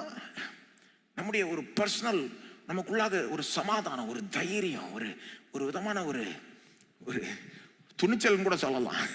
என்ன வந்தாலும் பார்த்துக்கலாம். இயேசுதான் மரிச்சிட்டாரு, இயேசுதான் உயிரோடு எழும்பிட்டாரு, இயேசுதான் என்னோட இருக்கிறாரு, இயேசு எனக்கு உள்ளாவே இருக்கிறாரு, என்னை பலப்படுத்துற கிறிஸ்துவால் எல்லாவற்றையும் செய்ய எனக்கு பலன் உண்டு. என்ன வந்தாலும் சமாளிச்சுக்கலாம், மேற்கொண்டுடலாம், முன் சென்றலாம் அப்படின்னு ஒரு தைரியம் இருக்குமா இருக்காதா? நான் கேட்கிறேன், அந்த அப்படி ஒரு தைரியத்தோடு வாழ்றீங்களா? ஒரு சமாதானம் உங்களுக்கு இருக்கா? என்ன இருந்தாலும் இயேசு மரிச்சார்ல, உயிர் தெழுந்தார்ல அப்படின்னு நினைக்கிறீங்களா? நான் கேட்கிறேன், உங்க வாழ்க்கையின் பிரச்சனைகளுக்கு இந்த நடந்த சம்பவங்களை அப்ளை பண்றீங்களா? இயேசு மரிச்சிட்டார்னா உண்மையிலே என் பாவம் மன்னிக்கப்பட்டுருச்சு, இயேசு மரிச்சிட்டார்னா உண்மையிலே என் சாபத்தை அவர் ஏற்றுக்கொண்டார், இயேசு மரிச்சிட்டார்னா உண்மையிலே எனக்காக சாபமாகி விட்டார், நான் ஆபிரகாமின் ஆசீர்வாதத்தை பெறும்படி இயேசு மரிச்சிட்டார்னா, அவர் உயிரோட எழும்பிட்டார்னா எல்லா ஆசீர்வாதமும் எனக்கு சொந்தம், இப்ப சாபமான நிலையை நான் அகற்றுகிறேன்னு சொல்றீங்களா? வாழ்க்கையிலிருந்து இந்த வியாதியை, இந்த ஏழ்மைய, இந்த இல்லாமைய, இதெல்லாம் மாறப்போகுதுன்னு நான் சொல்றேன்னு சொல்றீங்களா? அதை எதிர்க்கிறீங்களா? இயேசு மரிச்சார், எனக்காக பாவமானார், சாபமானார், நான் நல்லா இருக்கும்படி, நான் ஆசீர்வாதத்தை பெற்று வாழும்படி, நான் முன்னேறும்படி, நான் கடனிலிருந்து விடுபடும்படி, நான் சுகத்தை பெறும்படி, நான் பெரிய காரியங்கள் இந்த பூமியில சாதிக்கும்படி அவர் இவ்வளோ எனக்காக அவமானப்பட்டு மரிச்சார்னு சொல்றீங்களா? எப்படி ஒரு பெரிய வாழ்க்கையில பெரிய காரியங்கள், பெரிய ஒரு கோல்ஸோட வாழ்வோம் நம்ம. இது உண்மையிலே நடந்த மாதிரி வாழ்றோமான்னு கேட்கறேங்க. சிலர் இது உண்மையிலே நடந்த மாதிரி வாழல. சிலர் எப்படி பார்க்கறாங்க, என்னைக்கோ நடந்ததை வச்சு என்னங்க பேசிக்கிட்டு இருக்கீங்க, ஏங்க? அதுதான் பாயிண்ட். இது என்னைக்கோ நடந்ததாலும் இது சரித்திரத்திலே மிக முக்கியமான சம்பவம். இன்றைக்கும் என்றைக்கும் நமக்கு உதவுகிற காரியங்கள். இயேசு மரிச்சிட்டார்னா, உயிர் தெழுந்துட்டார்னா நமக்கு நம்பிக்கை உண்டு. எல்லாமே மாறிடலாம், எல்லாத்தையும் சந்திச்சிடலாம், எல்லாத்தையும் மேற்கொண்டுடலாம். மற்றவர்களோட நம்ம டீல் பண்றோம், நம்ம குடும்பத்தோட டீல் பண்றோம். இயேசு மரிச்சு உயிர் தெழுந்த மாதிரியா டீல் பண்றோம்? உண்மையிலே நமக்காக அவர் மரிச்சார், இவ்வளவு அன்பு காட்டினார்னா அப்ப நாம மற்றவர்களுக்கு அந்த அன்பு காட்டுவோம் அல்லவா? அவர் உண்மையிலே மரிச்சு உயிர் தெழுந்த மாதிரி நம்ம வாழ்றோமான்னு கேட்கிறேன். அவ்வளவுதான் கேட்கிறேன். அவர் உண்மையிலே நம்மோட இருக்கிறார்ன்ற அந்த உணர்வோட வாழ்றோமான்னு கேட்கிறேன். எல்லா நாமத்துக்கும் மேலான நாமம் அவருக்கு கொடுக்கப்பட்டது. அவருடைய உயிர் தெழுதல உண்மையிலே நடந்தது, அதை நம்பி அதன் அடிப்படையில் வாழ்றோமா? இப்போ அடுத்த சில வாரங்கள் பார்த்தீங்கன்னா, அடுத்த வாரம் அடக்கத்தை பற்றி பேச போறேன். இயேசுனுடைய அடக்கம், அப்புறம் அந்த உயிர்த்தெழுதல். உயிர்த்தெழுதலுக்கு பல ஆதாரங்களை நான் சொல்ல போறேன், கொடுக்க போறேன். பாருங்க, பல விதமான ஆதாரங்கள் உண்டு. ஆனா இன்னைக்கு என்ன சொல்றேன்னா, நான் இது உண்மையிலே நடந்ததுன்னு இன்னைக்கே நம்புங்க. நீங்க நம்ம நம்புறோம் இல்லையா? கிறிஸ்தவன் அதுதான். இயேசுனுடைய சிலுவை மரணம் உயிர்த்தெழுதலை நம்புகிறோம். ஆனா இது உண்மையிலே நடந்த மாதிரி வாழ்றோமான்றது தான் கேள்வி. உண்மையிலே நடந்த மாதிரி வாழ்றோமா?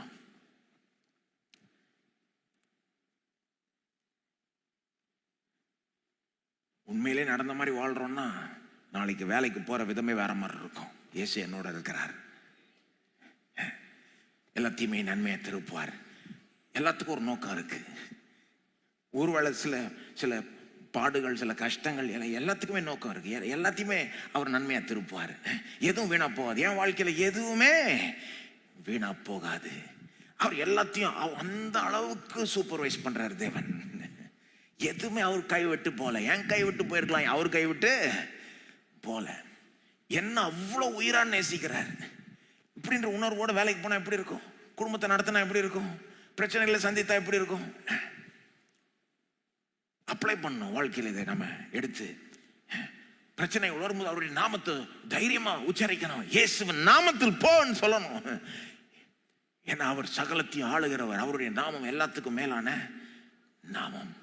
மரணத்தையே தோக்கடிச்சு அவர் எழுப்பிட்டார்னா அப்புறம் எல்லாத்தையுமே நன்மையாய் திருப்பப்படும்ன்ற அந்த ஒரு நிச்சயம், ஒரு தைரியம் வந்துருச்சுன்னா, நம்ம சரியாயிட்டோம்னா அப்புறம் அடுத்தபடி மற்றவர்களுக்கு அன்பு காட்டலாம். இல்லைன்னா நம்மளை கவனிக்கிறதுக்கே சரியா போயிடுது. நான் இப்படி இருக்கேங்க, அப்படி இருக்கேன்னு சொல்றதுக்கே சரியா போயிடுது. மற்றவங்களை கவனிக்கவே முடியல. ஆனா கிறிஸ்தவர்களாகிய நாம் மற்றவர்களுக்கு உயிர் கொடுக்கும்படி, வாழ்வு கொடுக்கும்படி நம்மளை பூமியில வச்சிருக்கிறார் தேவன். எத்தனையோ பேர் ஒன்றும் வழி தெரியாம வாழ்ந்துகிட்டு இருக்கிறாங்க, நம்பிக்கை இல்லாம வாழ்ந்துகிட்டு இருக்காங்க. உங்க வேலை இடத்துல, உங்க வட்டாரங்களில் அவங்களுக்கு நீங்க நம்பிக்கையை ஊட்டலாம். பாருங்க, நீங்க ஸ்ட்ராங் ஆயிட்டீங்கன்னா அவங்கள ஸ்ட்ராங் பண்ணலாம், நீங்க ஸ்ட்ரெங்தன் பண்ணலாம். இதெல்லாம் யோசித்து பாருங்க. உங்க வாழ்க்கையில் இது எப்படி அப்ளை பண்ணலான்னு பாருங்க. மார்க்குடைய பாயிண்ட் என்னன்னா, இது உண்மையில் நடந்ததுப்பா, நான் சொல்றதெல்லாம் உண்மைப்பா, கட்டுக்கதை கிடையாதுப்பா, நீ இதை நம்புப்பான்றாரு. கடைசி இதை சொல்லிடுறேன். மார்க் யாருக்கு எழுதப்பட்டதுன்னு சொல்றாங்கன்னா, முதல் நூற்றாண்டுல ரோமாபுரியில் இருக்கிற சபையார் அநேகமா அவங்களுக்கு தான் எழுதப்பட்டதுன்றாங்க. எப்போ எழுதப்பட்டதுன்றாங்கன்னா, அநேகமா ரோமர்களால் அவங்க உபத்திரவப்படுத்தப்பட்ட அந்த காலத்தில் எழுதப்பட்டதுன்றாங்க. ரோம அரசாங்கம் வந்து அங்க இருக்கிற கிறிஸ்தவர்களை உபத்திரவப்படுத்திட்டு இருந்தது. அவங்கள்ட்ட இருக்கிற லேண்டை பிடுங்கிட்டு இருந்தது. அவங்க சிலரை வந்து சிறையில் அடைச்சிட்டு இருந்தது, சிறையில் போட்டுட்டு இருந்தாங்க. அவங்கள உபத்திரவப்படுத்திட்டு இருந்தாங்க. கிறிஸ்தவர்களை உபத்திரவப்படுத்திட்டு இருக்க அந்த காலகட்டத்தில் இதை எழுதி அங்க அந்த சபைக்கு அனுப்புறாருன்னு சொல்றாங்க. என்ன சொல்ல வர்றார் மார்க்கு? எப்பா, இது உண்மையிலே நடந்ததுப்பா. அவர் உண்மையிலே மரிச்சாரு. வானத்தையும் பூமியும் படைச்ச தேவன், தண்ணீர் மேல நடந்த அந்த தேவன், காற்றையும் கடலையும் அதட்டின அந்த தேவன் உனக்காக கல்வாரி சிலுவையில் மரிச்சார், 3ஆம் நாள் உயிரோடு எழும்பினார். ஆகவே நீ என்ன வந்தாலும் இயேசு மேல இருக்கிற உன்னுடைய விசுவாசத்தை விட்டு கொடுக்காத. அரசாங்கமே உனக்கு எதிராக வந்தாலும் நீனு ரோம் அரசாங்கத்தை கண்டு பெருசா பயந்துடாத. அவங்கள்ட்ட இருக்கிற பணமும் பேரும் ஒரு பம்ப், ஒரு பிரம்மாண்டத்தை கண்டு பயந்துடாத. நீ என்ன இழந்தாலும் பயந்துடாத. இந்த இயேசுக்காக வாழ்றது ஒர்த்து. அவர் தான் மெய் தேவன், அவர் தான் உண்மையான கடவுள். இதெல்லாம் தற்காலிகமா பிரச்சனைகள் வரலாம், உபத்திரம் வரலாம். ஒருவேளை உயிரே எடுத்தா கூட ஒன்னு நீ கடைசியில் உன்னை இழக்க மாட்ட. அதை விட தாண்டி கோடி மடங்கு நீ பெறுவாய். இயேசுக்காக வாழ்றது ஒர்த்து. இயேசுக்காக சாகணும்னாலும் அது ஒர்த்து. என்ன வந்தாலும் இயேசுவின் பேர்ல உனக்கு இருக்கிற அந்த விசுவாசத்தை விட்டு கொடுக்கவே கொடுக்காத. ஏன்னா இதெல்லாம் கட்டுக்கதை இல்லை. அவர் உண்மையிலே உன்னை நேசிக்கிறார். உண்மையிலே உனக்காக பெரிய காரியங்களை வச்சிருக்கிறார். உண்மையிலே அவர் ஆளுகிறார். உண்மையிலே அவர் எல்லாத்தையும் நன்மையாய் திருப்புவார். நீ நம்பிக்கிட்டே போ. நீ என்ன வந்தாலும் விட்டு கொடுக்காத. உன் விசுவாசத்தை மட்டும் அதை சொல்றதுக்கு தான் எழுதினாருன்றாங்க. அப்ப அவங்களுக்கே அவ்வளோ ஒரு நம்பிக்கை கொடுக்க முடியும்னா, நாம அவங்க லெவல்ல ஒன்றும் பிரச்சனைகள் ஒன்றும் சந்திச்சிட்டு இல்லை முக்காவாசி பேர் இல்லையா? அப்படி பெரிய ஒரு உபத்திரவத்தின் மத்தியில் ஒன்றும் நம்ம இல்லை. அப்ப நிச்சயமா நமக்கு எதிராக வர சூழ்நிலைகளை தைரியமா நாம் மேற்கொள்ளலாம். எல்லோரும் எழுந்து நிற்போம். ஸ்தோத்திரம் ஆண்டவரே, உம்மை ஸ்தோத்திரிக்கிறோம் தேவனே. ஸ்தோத்திரம் ஸ்தோத்திரம். இதெல்லாம் உண்மையிலே நடந்தது என்ற அந்த உணர்வோடு வாழச் செய்ய ஆண்டவரே. இந்த வெளிச்சத்தோட அது உண்மையிலே நடந்தது போல நீர் உண்மையிலே எங்களுக்காக மரிச்சீர்னா நீர் எங்களை எவ்வளவு நேசிக்கிறீர், எந்த அளவுக்கு எங்க பட்சத்தில் இருக்கிறீர், எந்த அளவுக்கு எங்க பாவத்தெல்லாம் நீக்கி விட்டீர், எந்த அளவுக்கு எங்க சாபங்களை நீர் ஏற்று சுமந்து தீர்த்து விட்டீர், எந்த அளவுக்கு எங்களுக்காக ஆசீர்வாதங்களின் நன்மைகளை ஆயத்த பண்ணி வைத்திருக்கிறீர். ஸ்தோத்திரம். உம்மை நம்பி கொண்டு விசுவாசித்துக் கொண்டு தொடர்ந்து இதுக்குள்ளாக பிரவேசிக்க, தைரியமா உம்மை பின்பற்ற, விசுவாசத்துல முன் செல்ல கிருபை செய்ய ஆண்டவரே. அதிகமா உம்மை விசுவாசிக்க, உன் பேர்ல இருக்கிற விசுவாசத்தை விட்டு கொடுக்காம இருக்க, விசுவாசத்தை காத்து கொள்ள கிருபை செய்யும். வெற்றிகளுக்கு நேராக நடத்த ஆண்டவரே. ஸ்தோத்திரம். தொடர்ந்து வெளிச்சத்துக்குள்ளாக சத்தியத்துக்குள்ளாக நடத்தும். ஞானத்தை தாரும். வாழ்க்கை வாழ்றதுக்கான ஞானம்,